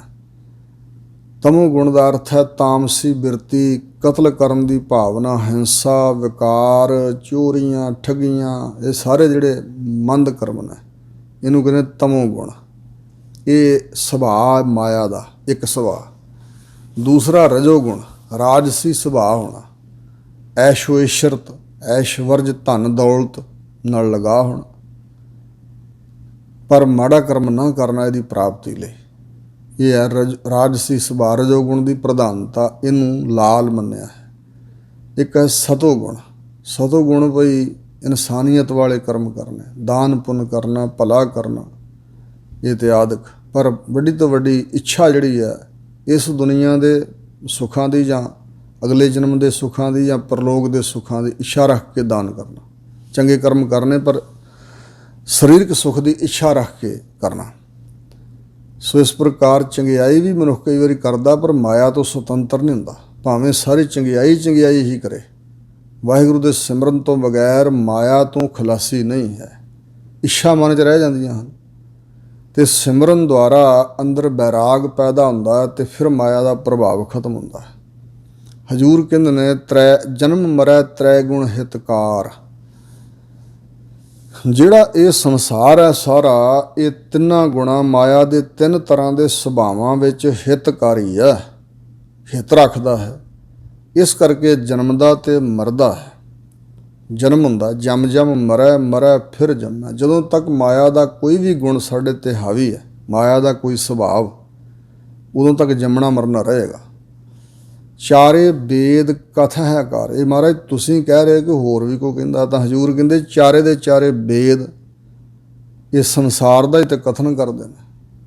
ਵੇਦਾਂ ਵਿੱਚ ਸੰਸਾਰ ਦੀ ਵਿਚਾਰ ਹੀ ਹੈ। ਜਿਹੜਾ ਆਕਾਰ ਇਹ ਸੰਸਾਰ ਦਿਖਾਈ ਦੇ ਰਿਹਾ, ਇਹ ਇਹਨਾਂ 3 ਗੁਣਾਂ ਦਾ ਹੀ ਚਾਰੇ ਵੇਦ ਕਥਨ ਕਰ ਰਹੇ ਨੇ। 3 ਅਵਸਥਾ ਕਹਿ ਹੈ ਵਖਿਆਨ। ਜਿਹੜੇ ਵੇਦਾਂ ਦੇ ਵਖਿਆਨ ਹਨ ਉਹ 3 ਅਵਸਥਾ ਹੀ ਕਥਨ ਕਰਦੇ ਨੇ, ਰਜੋ ਤਮੋ ਤੇ ਸਤੋ ਗੁਣ। 3 ਤਰ੍ਹਾਂ ਦੀ ਅਵਸਥਾ ਜਿਹੜੀ ਮਨੁੱਖ ਦੀ ਹੈ, ਕਦੇ ਰਾਜਸੀ ਸੁਭਾਅ, ਕਦੇ ਤਾਮਸੀ, ਕਦੇ ਸ਼ਾਂਤ ਕੀ ਸੁਭਾਅ, ਕਦੇ ਤਮੋ ਗੁਣ ਦੀ ਪ੍ਰਧਾਨਤਾ ਤੇ ਬੁਰਾ ਕਰਮ, ਕਦੇ ਰਜੋ ਗੁਣ ਦੀ ਪ੍ਰਧਾਨਤਾ ਤੇ ਕਦੇ ਸਤੋ ਗੁਣੀ ਸੁਭਾਅ ਹੋਣਾ। ਇਹੀ ਵਿਖਿਆਨ ਕਰਦੇ ਨੇ 3 ਅਵਸਥਾ ਦਾ ਚਾਰੇ ਵੇਦ ਜਾਂ ਧਰਮ ਸ਼ਾਸਤਰ ਗ੍ਰੰਥ।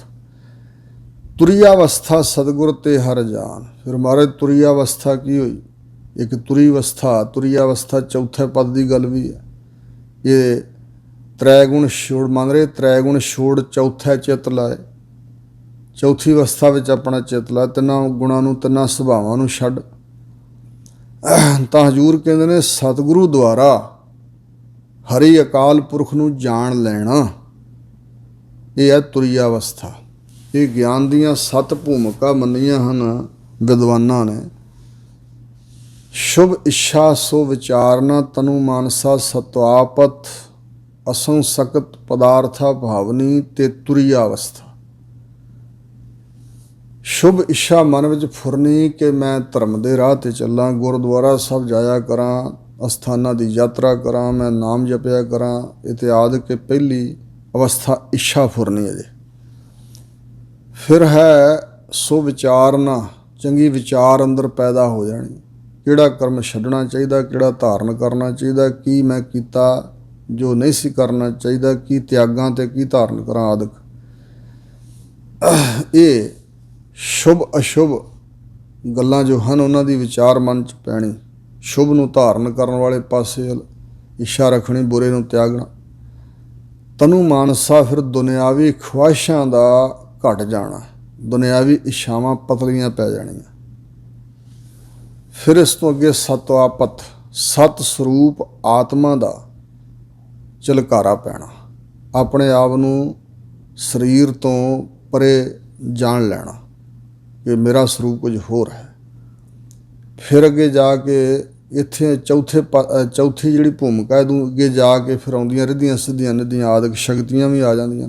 ਮਨ ਕੁਛ ਇਕਾਗਰ ਹੁੰਦਾ ਅਤੇ ਪਰ ਕਾਮ ਕ੍ਰੋਧ ਮੋਹ ਲੋਭ ਹੰਕਾਰ ਇਹ ਅਜੇ ਮਰੇ ਨਹੀਂ ਹੁੰਦੇ। ਰਿੱਧੀ ਸਿੱਧੀ ਪਹਿਲਾਂ ਆ ਜਾਂਦੀ ਹੈ, ਇਹ ਵਿਕਾਰ ਅਜੇ ਨਹੀਂ ਮਰੇ ਹੁੰਦੇ। ਅਸੰਗ ਸਕਤ, ਹੰਕਾਰ ਮੋਹ ਦੀ ਨਿਵਰਤੀ ਹੋ ਜਾਣੀ, ਇਹ ਪੰਜਵਾਂ ਡੰਡਾ ਚੜ੍ਹਨਾ।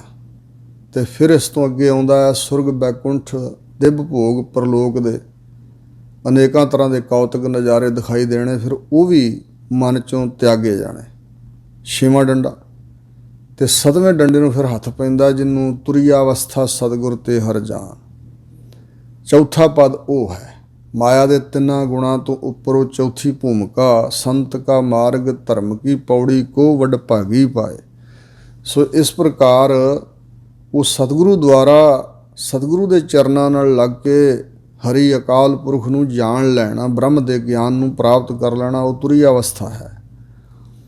ਰਾਮ ਭਗਤ ਗੁਰ ਸੇਵਾ ਤਰਨਾ, ਗੁਰਾਂ ਦੀ ਸੇਵਾ ਕਰਨੀ, ਜਿਨ੍ਹਾਂ ਗੁਰਾਂ ਦੀ ਬਖਸ਼ਿਸ਼ ਨਾਲ ਵਾਹਿਗੁਰੂ ਪਰਮਾਤਮਾ ਅਕਾਲ ਪੁਰਖ ਨੂੰ ਜਾਣਨਾ ਹੈ।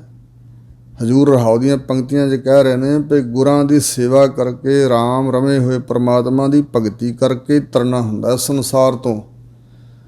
ਜਿਹੜਾ ਇੰਜ ਗੁਰਾਂ ਦੀ ਸੇਵਾ ਵਿੱਚੋਂ ਰਾਮ ਦੀ ਭਗਤੀ ਪ੍ਰਾਪਤ ਕਰ ਲੈਂਦਾ ਹੈ, ਸੰਸਾਰ ਤੋਂ ਤਰਦਾ ਹੈ, ਬਾਹੁੜ ਜਨਮ ਨਾ ਹੋਏ ਹੈ ਮਰਨਾ। ਉਸ ਵਿਅਕਤੀ ਦਾ ਬਹੁੜੋ ਫਿਰ ਦੁਬਾਰਾ ਜਨਮ ਨਹੀਂ ਹੋਏਗਾ ਤੇ ਨਾ ਹੀ ਮਰੇਗਾ। ਇੱਕ ਆਵਨ ਫਿਰ ਜੋਨ ਨਾ ਆਇਆ, ਨਾਨਕ ਹਰ ਕਾ ਦਰਸ ਸਮਾਇਆ। ਉਹਦੀ ਜੀਵਨ ਯਾਤਰਾ ਸਫਲ ਹੀ ਮੁਕੰਮਲ ਇਸੇ ਵਾਸਤੇ ਹੀ ਮਨੁੱਖਾ ਜਨਮ ਮਿਲਿਆ ਹੈ ਕਿ ਇਹ 84 ਦੇ ਗੇੜੇ 'ਚੋਂ ਸਾਡਾ ਖਹਿੜਾ ਛੁੱਟ ਜਾਏ। ਸੋ ਇਸ ਪ੍ਰਕਾਰ ਉਸ ਉੱਚੀ ਅਵਸਥਾ ਜਾ ਕੇ ਤਾਂ ਮੁਕਤੀ ਦੀ ਇੱਛਾ ਵੀ ਨਹੀਂ ਰਹਿੰਦੀ, ਪਰ ਪਰਮਾਤਮਾ ਦਾ ਬਿਰਧ ਹੈ ਕਿ ਉਹਨਾਂ ਨੂੰ ਫਿਰ ਜੰਮਣ ਮਰਨ ਦੇ ਚੱਕਰ 'ਚ ਵਾਹਿਗੁਰੂ ਨਹੀਂ ਪਾਉਂਦਾ। ਉਹਨਾਂ ਨੂੰ ਇੱਛਾ ਨਹੀਂ ਰਹਿੰਦੀ ਵੀ ਮੁਕਤ ਹੋ ਜਾਈਏ, ਕਿਉਂਕਿ ਵਾਹਿਗੁਰੂ ਦੇ ਚਰਨਾਂ ਸਮਾਏ ਰਹਿੰਦੇ ਨੇ ਤੇ ਵਾਹਿਗੁਰੂ ਦਾ ਬਿਰਧ ਹੈ ਕਿ ਆਪਣੇ ਪਿਆਰਿਆਂ ਨੂੰ ਫਿਰ ਦੁੱਖ ਦੇ ਵਿੱਚ ਨਹੀਂ ਪਾਉਂਦਾ। ਹਾਂ, ਬ੍ਰਹਮ ਗਿਆਨੀਆਂ ਨੂੰ ਕਈ ਵਾਰੀ ਸੰਸਾਰ ਦੇ ਭਲੇ ਲਈ ਭੇਜ ਦਿੰਦਾ ਵਾਹਿਗੁਰੂ, ਜੇ ਨਾ ਆਉਣ ਤੇ ਸੰਸਾਰ ਦੇ ਲੋਕਾਂ ਦਾ ਭਲਾ ਨਹੀਂ ਹੁੰਦਾ। ਇਹ ਆਤਮ ਗਿਆਨ ਪਰਮਾਤਮਾ ਦਾ ਗਿਆਨ ਨਹੀਂ ਸੰਸਾਰ 'ਚ ਫੈਲਦਾ ਜੇ ਉਹ ਨਾ ਆਉਣ ਤਾਂ। ਸੋ ਹਜ਼ੂਰ ਕਹਿੰਦੇ ਨੇ ਬਾਹੁੜ ਜਨਮ ਨਾ ਹੋਏ ਹੈ ਮਰਨਾ, ਪਰ ਜੰਮਣ ਮਰਨ ਦਾ ਬੰਧਨ ਨਹੀਂ ਉਹਨਾਂ ਨੂੰ ਰਹਿ ਜਾਂਦਾ। ਗੁਰਮੁਖ ਸੱਦੇ ਜਾਣ ਆਵਣ ਘੱਲਿਆ, ਵਾਹਿਗੁਰੂ ਵੱਲੋਂ ਸਪੈਸ਼ਲ ਤੌਰ 'ਤੇ ਘੱਲੇ ਹੋਏ ਆਉਂਦੇ ਨੇ ਤੇ ਸੱਦਾ ਆਉਂਦਾ ਤੇ ਐਨ ਚੁੱਪ ਕਰਕੇ ਚਲੇ ਜਾਂਦੇ ਨੇ। ਉਹਨਾਂ ਦੀ ਪਕੜ ਹੀ ਨਹੀਂ ਸੰਸਾਰ ਦੇ ਵਿੱਚ। ਪਰ ਅਸੀਂ ਕਰਮਾਂ ਦੇ ਬੰਧਾਏ ਮਨ, ਕਰਮਾਂ ਦੇ ਬੱਧੇ ਹੋਏ, ਲੈਣਾ ਦੇਣਾ ਜਿਹੜਾ ਸਾਡਾ ਸੰਬੰਧੀਆਂ ਨਾਲ ਜਾਂ ਵਾਸ਼ਨਾ ਕਰਕੇ ਸਾਡਾ ਜਨਮ ਹੁੰਦਾ, ਪਰ ਉਹਨਾਂ ਦਾ ਨਹੀਂ ਹੁੰਦਾ। ਰਹਾਓ ਹੁਣ ਹਜ਼ੂਰ ਕਹਿੰਦੇ ਨੇ ਚਾਰ ਪਦਾਰਥ ਕਹੈ ਸਭ ਕੋਈ, ਸਭ ਕੋਈ ਵੇਦ ਸ਼ਾਸਤਰ ਪੁਰਾਣ ਲੋਕ ਵਿਦਵਾਨ ਕਹਿੰਦੇ ਨੇ ਚਾਰ ਪਦਾਰਥ ਬੜੀ ਵੱਡੀ ਚੀਜ਼ ਹੈ। ਧਰਮ ਅਰਥ ਕਾਮ ਤੇ ਮੋਖ। ਧਰਮ ਵਾਲੇ ਗੁਣ ਆ ਜਾਣੇ ਤੇ ਅਰਥ ਪਦਾਰਥ ਸਾਰੇ ਮਿਲਣੇ ਦੁਨੀਆ ਦੇ, ਕੋਈ ਰਹਿਣਾ ਨਾ ਪਿੱਛੇ, ਕਾਮਨਾ ਸਾਰੀਆਂ ਪੂਰੀਆਂ ਹੋਣੀਆਂ, ਤੇ ਚੌਥਾ ਹੈ ਮੋਖ ਮੁਕਤੀ। ਹਜ਼ੂਰ ਕਹਿੰਦੇ ਨੇ ਸਿਮਰਤ ਸਾਸਤ ਪੰਡਤ ਮੁਖ ਸੋਈ। ਸਿਮਰਤੀਆਂ ਵਿੱਚ ਵੀ ਇਹ ਲਿਖਿਆ ਹੋਇਆ ਚੌਂ ਪਦਾਰਥਾਂ ਦਾ ਜ਼ਿਕਰ, ਤੇ 6 ਸ਼ਾਸਤਰਾਂ ਵਿੱਚ ਵੀ, ਤੇ ਇਹਨਾਂ ਨੂੰ ਪੜ੍ਹਨ ਵਾਲੇ ਜਿਹੜੇ ਪੰਡਤ ਨੇ ਉਹ ਵੀ ਮੁੱਖ ਤੋਂ ਇਹੀ ਕੁਛ ਕਹਿੰਦੇ ਨੇ। ਪਰ ਬਿਨ ਗੁਰ ਅਰਥ ਵਿਚਾਰ ਨਾ ਪਾਇਆ, ਬਿਨਾਂ ਗੁਰਾਂ ਦੀ ਸ਼ਰਨ ਤੋਂ, ਗੁਰੂ ਦੀ ਬਖਸ਼ਿਸ਼ ਤੋਂ ਬਗੈਰ ਇਹਦਾ ਭਾਵ ਅਰਥ ਤੇ ਵਿਚਾਰ ਕਿਸੇ ਨੇ ਪ੍ਰਾਪਤ ਨਹੀਂ ਕੀਤਾ। ਸਤਿਗੁਰੂ ਮਹਾਰਾਜ ਤਾਂ ਜਿਹੜੇ ਪਦਾਰਥ ਨੇ ਨਾ ਮਹਾਨ, ਉਹ ਕਹਿੰਦੇ ਨੇ ਜਨਮ ਪਦਾਰਥ, ਮੁਕਤ ਪਦਾਰਥ, ਗਿਆਨ ਪਦਾਰਥ, ਨਾਮ ਪਦਾਰਥ। ਸਤਿਗੁਰੂ ਜੀ ਦਾ ਇਹ ਵੱਡੇ ਪਦਾਰਥ ਮੰਨਦੇ ਨੇ। ਸੋ ਇਸ ਪ੍ਰਕਾਰ ਇਸ ਤੋਂ ਸਭ ਕੁਝ ਥੱਲੇ ਹੀ ਹੈ। ਤਾਂ ਹਜ਼ੂਰ ਕਹਿੰਦੇ ਨੇ ਬਿਨਾਂ ਗੁਰਾਂ ਦੀ ਸ਼ਰਨ ਤੋਂ, ਗੁਰੂ ਦੀ ਬਖਸ਼ਿਸ਼ ਤੋਂ ਬਗੈਰ ਇਹਨਾਂ ਬਚਨਾਂ ਦਾ ਭਾਵ ਅਰਥ ਤੇ ਵਿਚਾਰ ਨਹੀਂ ਕਿਸੇ ਨੇ ਪ੍ਰਾਪਤ ਕੀਤਾ, ਕਿਉਂਕਿ ਇਹ ਜਿਹੜੇ ਚਾਰ ਪਦਾਰਥ ਨੇ ਇਹਨਾਂ ਵਿੱਚੋਂ 3 ਤਾਂ ਦੁਨਿਆਵੀ ਨੇ, ਧਰਮ ਅਰਥ ਕਾਮ, ਮੋਖ ਮੁਕਤੀ ਉੱਪਰ। ਮੁਕਤ ਪਦਾਰਥ ਭਗਤ ਹਰ ਪਾਇਆ, ਕਹਿੰਦੇ ਮੁਕਤੀ ਰੂਪੀ ਪਦਾਰਥ ਕਿਹਨਾਂ ਨੇ ਪ੍ਰਾਪਤ ਕੀਤਾ? ਹਰੀ ਦੀ ਭਗਤੀ ਕਰਨ ਵਾਲਿਆਂ ਨੇ ਪ੍ਰਾਪਤ ਕੀਤਾ, ਪਾਇਆ ਹੈ। ਹਰੀ ਦੀ ਭਗਤੀ ਕਰਕੇ ਮੁਕਤੀ ਰੂਪੀ ਪਦਾਰਥ ਪਾਇਆ ਜਾਂਦਾ ਹੈ। ਜਾ ਕੇ ਹਿਰਦੈ ਵਸਿਆ ਹਰ ਸੋਈ, ਜਾ ਕੇ ਜਿਸ ਦੇ ਹਿਰਦੇ ਤਲ ਤੇ ਹਰੀ ਉਹ ਪਰਮਾਤਮਾ ਜਿਹਨੇ ਸ੍ਰਿਸ਼ਟੀ ਸਾਜੀ ਹੈ ਉਹ ਵਸ ਗਿਆ ਹੈ। ਗੁਰਮੁਖ ਭਗਤ ਪ੍ਰਾਪਤ ਹੋਈ, ਜਿਨ੍ਹਾਂ ਨੂੰ ਗੁਰਾਂ ਦੇ ਮੁਖ ਸਨਮੁਖ ਹੋ ਕੇ, ਗੁਰਮੁਖ ਤੋਂ ਉਪਦੇਸ਼ ਪ੍ਰਾਪਤ ਕਰਕੇ, ਗੁਰੂ ਦੇ ਅਨੁਸਾਰੀ ਹੋ ਕੇ ਭਗਤੀ ਪ੍ਰਾਪਤ ਹੋਈ ਹੈ ਉਹਨਾਂ ਦੇ ਹਿਰਦੇ 'ਚ ਹਰੀ ਪ੍ਰਮਾਤਮਾ ਵਸਿਆ ਹੈ। ਹਰ ਕੀ ਭਗਤ ਮੁਕਤ ਆਨੰਦ, ਉਹਨਾਂ ਨੂੰ ਹਰੀ ਦੀ ਭਗਤੀ ਕਰਕੇ ਆਤਮਿਕ ਤੌਰ 'ਤੇ ਮੁਕਤੀ ਦਾ ਆਨੰਦ ਪ੍ਰਾਪਤ ਹੋਇਆ। ਉਹ ਸਾਰੇ ਬੰਧਨਾਂ ਤੋਂ ਛੁੱਟ ਗਏ ਨਾ। ਕਾਮ ਕ੍ਰੋਧ ਮੋਹ ਲੋਭ ਹੰਕਾਰ ਆਦਿਕ ਜਿਹੜੇ ਬੰਧਨ ਨੇ, ਇਹਨਾਂ ਬੰਧਨਾਂ ਤੋਂ ਛੁਟਕਾਰਾ ਹੋ ਜਾਣਾ, ਖਲਾਸੀ ਪ੍ਰਾਪਤ ਹੋਣੀ ਦਾ ਨਾ ਮੁਕਤੀ। ਉਹ ਤਾਂ ਜਿਉਂਦੇ ਹੀ ਮੁਕਤ ਨੇ। ਤਾਂ ਹੀ ਉਹਨਾਂ ਨੂੰ ਜੀਵਨ ਮੁਕਤ ਸਚਾਵਾ ਚੋਲਾ ਭਾਈ ਗੁਰਦਾਸ ਨੇ ਕਿਹਾ, ਜੀਵਨ ਮੁਕਤ ਨੇ। ਅਗਾਂਹ ਜਨਮ ਦਾ ਬੰਧਨ ਉਹਨਾਂ ਨੂੰ ਕੋਈ ਨਹੀਂ, ਕਿਉਂਕਿ ਵਿਕਾਰਾਂ ਦੇ ਬੰਧਨ ਟੁੱਟ ਚੁੱਕੇ ਨੇ, ਗਿਆਨ ਅਵਸਥਾ 'ਚ ਪਹੁੰਚ ਗਏ ਨੇ। ਹਰ ਕੀ ਭਗਤ ਮੁਕਤ ਆਨੰਦ, ਹਰੀ ਦੀ ਭਗਤੀ ਵਿੱਚ ਤੇ ਸੁਤੰਤਰਤਾ ਵਾਲੀ ਅਵਸਥਾ ਵਿੱਚ ਉਹਨਾਂ ਨੂੰ ਆਨੰਦ ਪ੍ਰਾਪਤ ਹੋਇਆ। ਗੁਰਮਤਿ ਪਾਏ ਪਰਮਾਨੰਦ, ਗੁਰੂ ਦੀ ਮੱਤ ਸਿੱਖਿਆ ਨੂੰ ਧਾਰਨ ਕਰਨ ਵਾਲਾ ਪਾ ਲੈਂਦਾ ਹੈ ਪਰਮ ਆਨੰਦ ਸਰੂਪ ਵਾਹਿਗੁਰੂ ਨੂੰ। ਸਾਰੇ ਆਨੰਦ ਇਹਦੋਂ ਥੱਲੇ ਰਹਿ ਗਏ ਨੇ। ਪਰਮ ਆਨੰਦ ਸਰੂਪ ਹੈ ਵਾਹਿਗੁਰੂ, ਤੇ ਉਹ ਪਰਮ ਆਨੰਦ ਨੂੰ ਪ੍ਰਾਪਤ ਉਹਨਾਂ ਕਰ ਲਿਆ ਜਿਨ੍ਹਾਂ ਗੁਰਮਤਿ ਪ੍ਰਾਪਤ ਕੀਤੀ। ਜਿਨ ਪਾਇਆ ਗੁਰ ਦੇਖ ਦਿਖਾਇਆ, ਜਿਨ੍ਹਾਂ ਨੂੰ ਗੁਰੂ ਮਹਾਰਾਜ ਮਿਲੇ ਹਨ ਤੇ ਗੁਰੂ ਦੁਆਰਾ ਜਿਨ੍ਹਾਂ ਨੇ ਇਹ ਦਾਤ ਪ੍ਰਾਪਤ ਕੀਤੀ ਹੈ ਨਾ, ਉਹਨਾਂ ਨੇ ਵਾਹਿਗੁਰੂ ਨੂੰ ਆਪ ਵੇਖਿਆ ਤੇ ਹੋਰਨਾਂ ਨੂੰ ਵੀ ਵਿਖਾਇਆ ਹੈ। ਪਰਮਾਤਮਾ ਦਾ ਦਰਸ਼ਨ ਆਪ ਕੀਤਾ, ਹੋਰਨਾਂ ਨੂੰ ਵੀ ਕਰਾ ਦਿੱਤਾ। ਆਸਾ ਮਾਹੇ ਨਿਰਾਸ ਬੁਝਾਇਆ, ਸੋ ਸਤਿਗੁਰੂ ਮਹਾਰਾਜ ਨੇ ਉਹਨਾਂ ਨੂੰ ਇਹ ਆਸਾ ਰੂਪ ਜਿਹੜਾ ਜਗਤ ਹੈ ਇਹਦੇ ਵਿੱਚ ਰਹਿੰਦਿਆਂ ਹੋਇਆਂ ਨਿਰਾਸ ਹੋ ਕੇ ਵਿਚਰਨ ਵਾਲੀ ਅਵਸਥਾ ਨੂੰ ਬੁਝਾਤਾ, ਸਮਝਾਤਾ ਹੈ। ਆਸਾ ਵਿੱਚ ਨਿਰਾਸ ਕਿਸ ਤਰ੍ਹਾਂ ਦਾ ਹੁੰਦਾ ਵਿਅਕਤੀ? ਆਸਾ ਮਾਹੇ ਨਿਰਾਸ ਵਲਾਏ, ਨੇਚੋ ਨਾਨਕ ਕਰਤੇ ਪਾਏ ਨਿਰ ਇੱਛਾ। ਲੋਕ ਜਗਤ ਨੂੰ ਦੁੱਖ ਰੂਪ ਜਾਣ ਕੇ ਭੱਜਦੇ ਹਨ, ਜੰਗਲਾਂ ਨੂੰ ਜਾਂ ਪਹਾੜੀਆਂ ਦੀਆਂ ਕੰਦਰਾਂ ਜਾ ਵੜਦੇ ਨੇ ਵੀ ਸ਼ਾਇਦ ਅਸੀਂ ਹੁਣ ਆਸਾ ਤੋਂ ਬਚ ਜਾਈਏ, ਪਰ ਆਸਾ ਫਿਰ ਵੀ ਪਿੱਛਾ ਨਹੀਂ ਛੱਡਦੀ। ਤੇ ਇੱਕ ਗੁਰਮੁਖ ਹੈ ਕਿ ਜੈਸੇ ਜਲ ਮੈਂ ਕਮਲ ਨਿਰਾਲਮ ਮੁਰਗਾਈ ਨੇ ਸਾਣੇ, ਸ਼ਬਦ ਸੁਰਤ ਭਵ ਸਾਗਰ ਤਰੀਏ ਨਾਨਕ ਨਾਮ ਵਖਾਣੇ। ਆਪਣੀ ਸੁਰਤ ਜਿਹੜੀ ਹੈ ਗੁਰੂ ਦੀ ਬਖਸ਼ਿਸ਼ ਨਾਲ ਜਿਨ੍ਹਾਂ ਸ਼ਬਦ ਵਿੱਚ ਜੋੜ ਦਿੱਤੀ ਤੇ ਗਿਆਨ ਅਵਸਥਾ 'ਚ ਪਹੁੰਚ ਗਏ, ਤੇ ਜਗਤ ਆਸਾ ਰੂਪ ਜਿਹੜਾ ਇਹ ਦੁਖਦਾਈ ਪ੍ਰਤੀਤ ਹੋਇਆ, ਫਿਰ ਲਗਾ ਨਾ ਰਿਹਾ। ਆਸਾ ਮਾਹੇ ਨਿਰਾਸ ਬੁਝਾਇਆ, ਜਿਨ੍ਹਾਂ ਨੂੰ ਆਸਾ ਵਿੱਚ ਨਿਰਾਸ ਅਵਸਥਾ ਸਮਝਾ ਦਿੱਤੀ ਹੈ ਸਤਿਗੁਰੂ ਮਹਾਰਾਜ ਨੇ, ਸੋ ਉਹਨਾਂ ਨੇ ਗੁਰੂ ਦੁਆਰਾ ਵਾਹਿਗੁਰੂ ਦੀ ਪ੍ਰਾਪਤੀ ਕਰਕੇ ਦਰਸ਼ਨ ਕੀਤਾ, ਹੋਰਨਾਂ ਨੂੰ ਕਰਾਇਆ। ਦੀਨਾਨਾਥ ਸਰਬ ਸੁਖ ਦਾਤਾ, ਜੋ ਸਾਰਿਆਂ ਸੁੱਖਾਂ ਦਾ ਦਾਤਾ ਹੈ ਵਾਹਿਗੁਰੂ। ਉਹ ਜਿਹੜੇ ਦੀਨ ਆਜਜ਼ ਨਿਮਾਣੇ ਗਰੀਬ ਆਪਣੇ ਆਪ ਨੂੰ ਸਮਝਦੇ ਨੇ ਨਾ, ਦੀਨ ਇੱਛਾ ਭੈ ਸੰਯੁਕਤ ਜਾਣ ਕੇ ਹੋ ਕੇ ਵਾਹਿਗੁਰੂ ਦੀ ਸ਼ਰਨ ਪੈ ਜਾਂਦੇ ਨੇ, ਉਹਨਾਂ ਦਾ ਉਹ ਨਾਥ ਮਾਲਕ ਹੈ।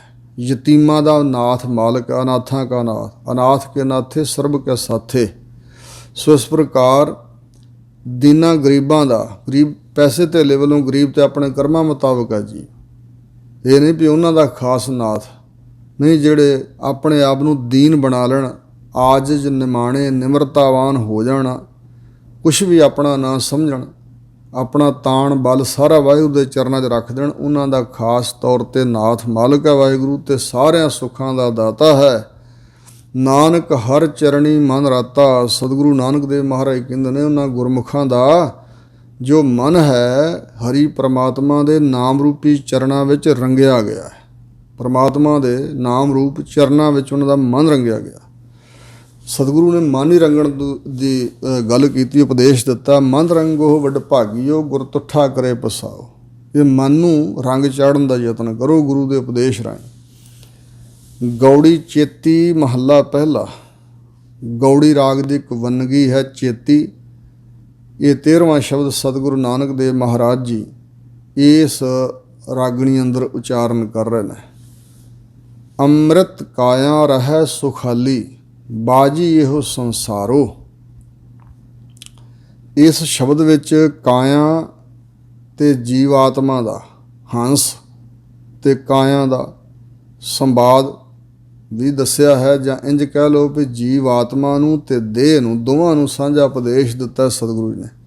ਕੋਈ ਸ਼ਬਦ ਬਚਨ ਜੀਵ ਆਤਮਾ ਲਈ ਕਹੇ ਹਨ ਤੇ ਕੁਝ ਬਚਨ ਸਤਿਗੁਰੂ ਨੇ ਦੇਹ ਵਾਸਤੇ ਕਹੇ ਨੇ। ਇੱਕ ਹੋਰ ਵੀ ਮਾਰੂ ਰਾਗ 'ਚ ਬਚਨ ਆਉਂਦਾ ਸਤਿਗੁਰਾਂ ਦਾ ਕਿ ਧਨ ਕਹਿ ਤੂੰ ਵਸ ਮੈਂ ਨਰਲੇ, प्रे सुखवासी बाल गोपाले।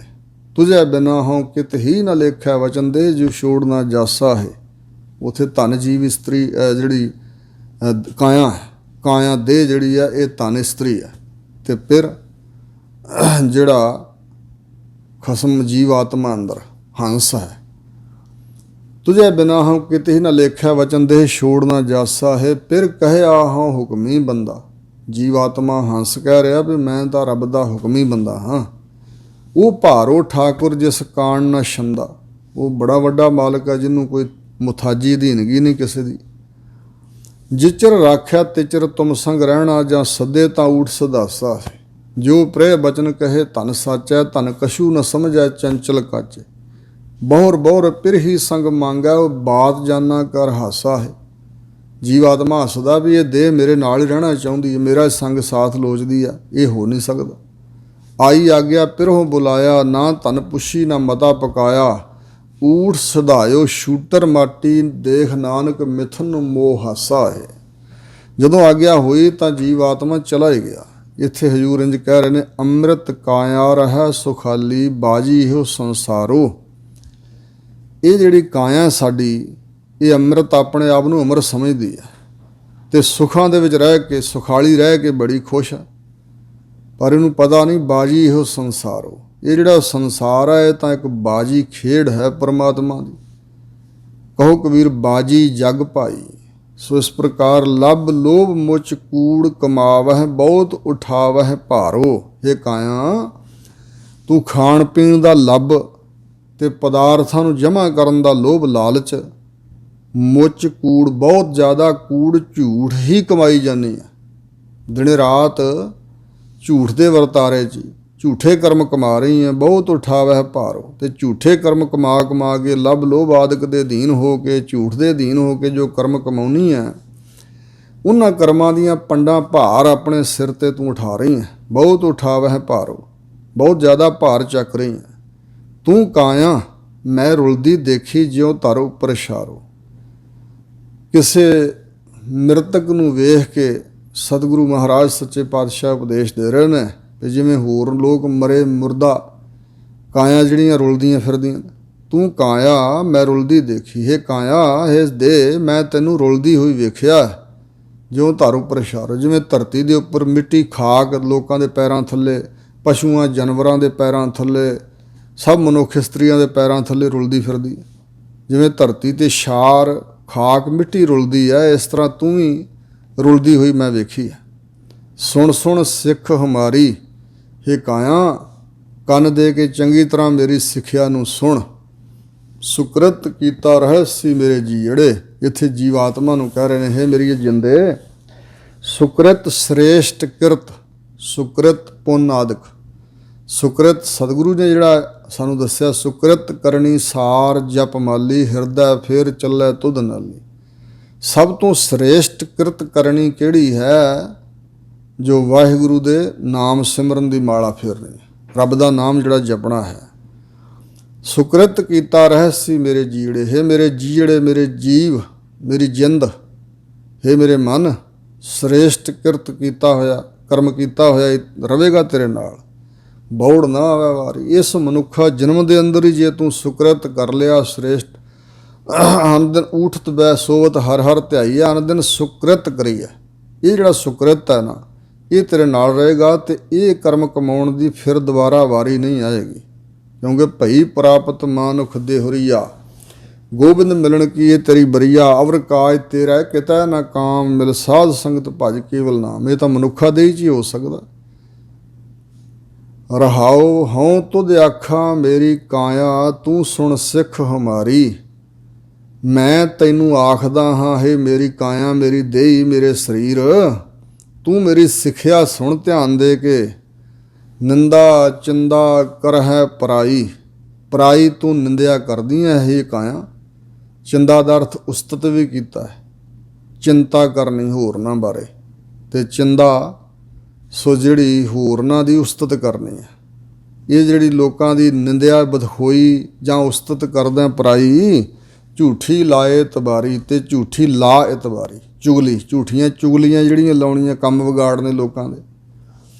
ਵੇਲ ਪਰਾਈ ਜੋਹ ਹੈ ਜੀੜੇ ਕਰਹਿ ਚੋਰੀ ਬੁਰਿਆਰੀ।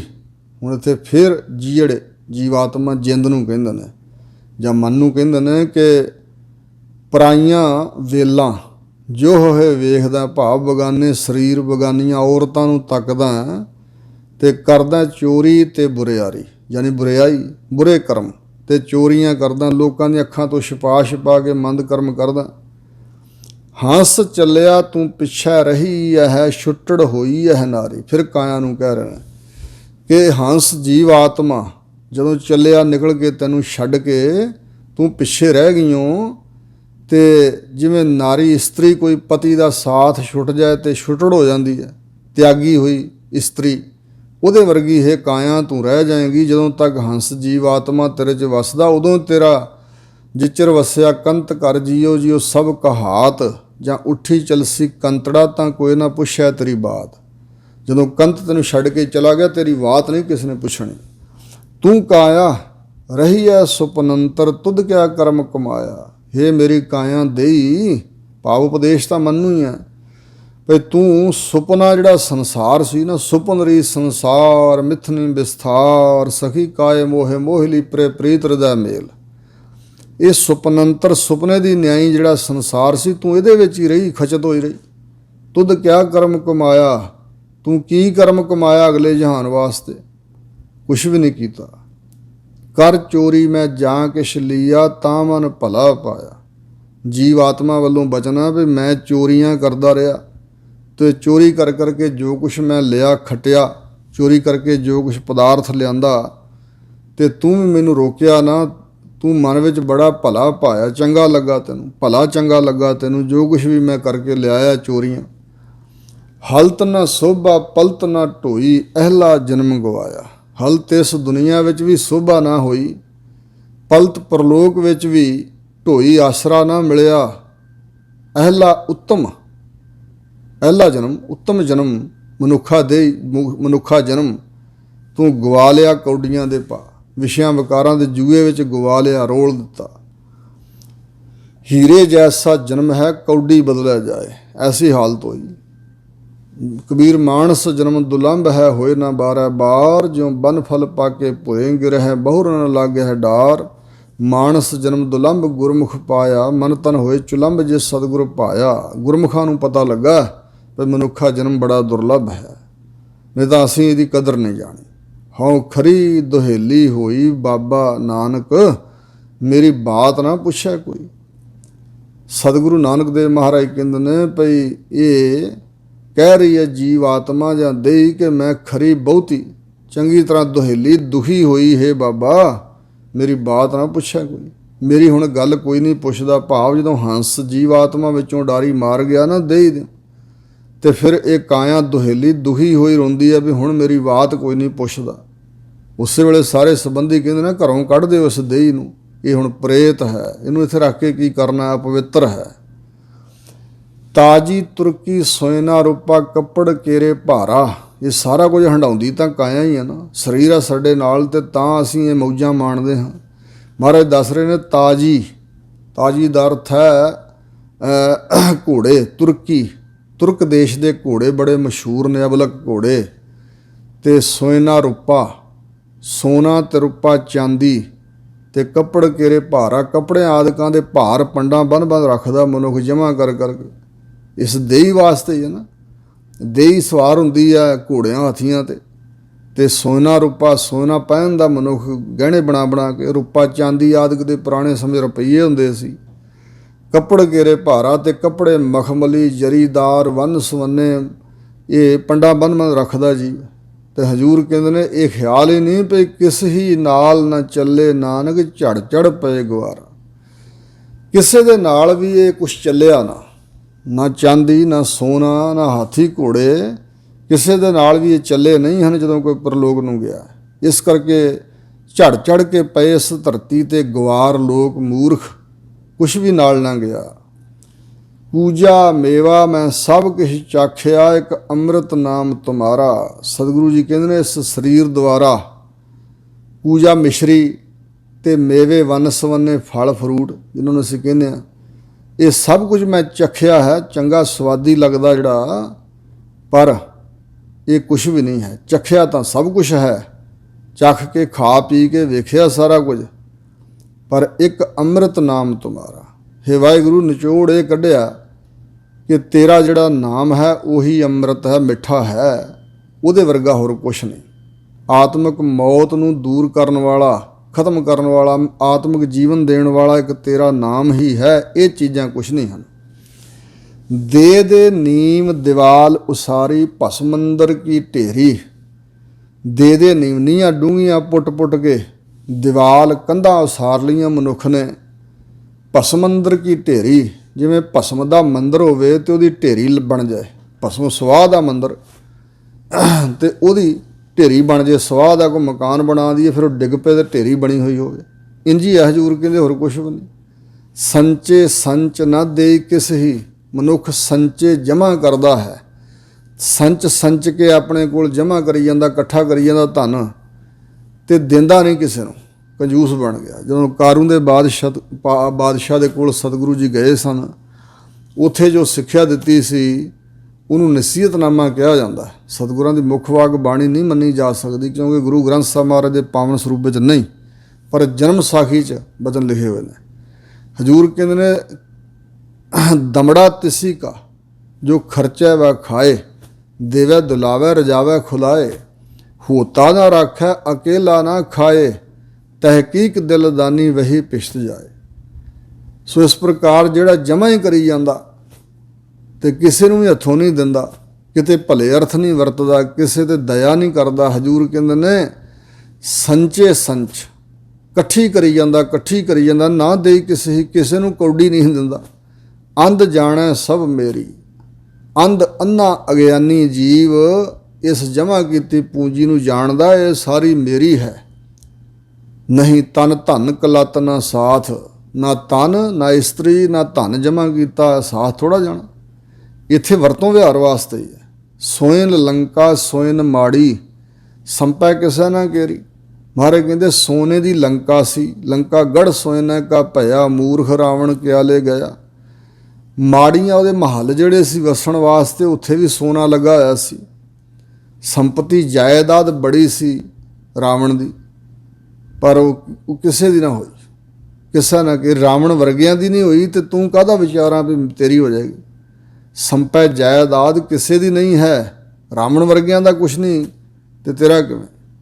ਸੋ ਇਸ ਪ੍ਰਕਾਰ ਕੁਝ ਨਾਲ ਨਹੀਂ ਲੈ ਕੇ ਗਿਆ ਰਾਵਣ, ਇਸੇ ਤਰ੍ਹਾਂ ਹੋਰ ਵੀ ਕੋਈ ਨਹੀਂ ਲੈ ਕੇ ਗਿਆ। ਇਹ ਸੰਪਤੀ ਜਾਇਦਾਦ ਕਿਸੇ ਦੀ ਨਹੀਂ ਹੋਈ। ਸੁਣ ਮੂਰਖ ਮਨ ਅਜਾਣਾ, ਹੇ ਮੂਰਖਾ ਮੰਨ ਜਾ ਤੂੰ ਅਜਾਣ ਹੈ ਬੇਸਮਝ ਹੈ।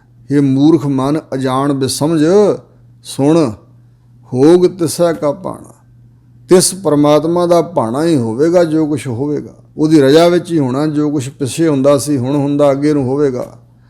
ਰਹਾਓ, ਜੋ ਕੁਝ ਪਰਮਾਤਮਾ ਨੇ ਬਖਸ਼ਣਾ ਉਹੀ ਤੈਨੂੰ ਮਿਲਣਾ, ਤੇ ਤੂੰ ਵਾਹਿਗੁਰੂ ਦੀ ਰਜਾ 'ਚ ਰਹਿਣਾ ਸਿੱਖ ਲੈ। ਸਾਹੋ ਹਮਾਰਾ ਠਾਕੁਰ ਭਾਰਾ, ਹਮ ਤਿਸ ਕੇ ਵਣਜਾਰੇ। ਹਜ਼ੂਰ ਕਹਿੰਦੇ ਨੇ, ਜਿਹੜਾ ਸਾਡਾ ਸ਼ਾਹ ਹੈ ਨਾ, ਸ਼ਾਹੂਕਾਰ ਮਾਲਕ ਸਾਡਾ ਠਾਕੁਰ, ਉਹ ਬੜਾ ਭਾਰਾ, ਮਤਲਬ ਬਹੁਤ ਗੌਰਾ, ਬਹੁਤ ਮਹਾਨ ਹੈ, ਬਹੁਤ ਵੱਡਾ ਹੈ। ਹਮ ਤਿਸ ਕੇ ਵਣਜਾਰੇ, ਅਸੀਂ ਤਾਂ ਉਸ ਪਰਮਾਤਮਾ ਦੇ ਵਣਜਾਰੇ ਵਪਾਰੀ ਹਾਂ। ਜੀਓ ਪਿੰਡ ਸਭ ਰਾਸ ਤਿਸੈ ਕੀ ਮਾਰ, ਆਪੇ ਜੀ ਵਾਲੇ। ਇਹ ਸਾਡਾ ਜੀਓ ਜਿੰਦ ਤੇ ਪਿੰਡ ਸਰੀਰ, ਇਹ ਸਭ ਪੂੰਜੀ ਤਿਸ ਪਰਮਾਤਮਾ ਦੀ ਹੈ। ਆਪ ਹੀ ਉਹ ਮਾਰਨ ਵਾਲਾ ਤੇ ਆਪ ਹੀ ਜਿਉਂਦੇ ਰੱਖਣ ਵਾਲਾ ਹੈ। ਆਪ ਹੀ ਮਾਰ ਕੇ ਜੀਵਤ ਭਾਵ ਤੋਂ, ਤੇ ਆਪ ਹੀ ਜੀਵਾਲਦਾ ਹੈ ਆਤਮਿਕ ਜੀਵਨ ਬਖਸ਼ ਕੇ। ਉਸੇ ਦੇ ਹੱਥ ਵਿੱਚ ਹੈ ਸਾਰਾ ਕੁਝ, ਆਪਣੇ ਹੱਥ ਵਿੱਚ ਕੁਛ ਨਹੀਂ ਹੈ। ਇਸ ਪ੍ਰਕਾਰ ਸਤਿਗੁਰੂ ਮਹਾਰਾਜ ਜੀ ਨੇ ਇਹ ਅੱਜ ਸਾਨੂੰ ਉਪਦੇਸ਼ ਬਖਸ਼ਿਆ ਹੈ। ਹੋਈਆਂ ਬੇਅੰਤ ਭੁੱਲਾਂ ਚੁੱਕਾਂ ਸਤਿਗੁਰੂ ਮਹਾਰਾਜ ਤੇ ਗੁਰੂ ਕੀ ਸੰਗਤ ਨੇ ਖਿਮਾ ਕਰਨੀਆਂ, ਅੱਗੇ ਵਾਸਤੇ ਸੁਮਤ ਬਖਸ਼ਣੀ। ਜੀ ਦੇਹੋ ਸੱਜਣ ਸੀਸੜੀਆਂ, ਜੋ ਹੋਗਾ ਸਾਹਿਬ ਸਿਉ ਮੇਲ। ਵਾਹਿਗੁਰੂ ਜੀ ਕਾ ਖਾਲਸਾ, ਵਾਹਿਗੁਰੂ ਜੀ ਕੀ ਫਤਿਹ।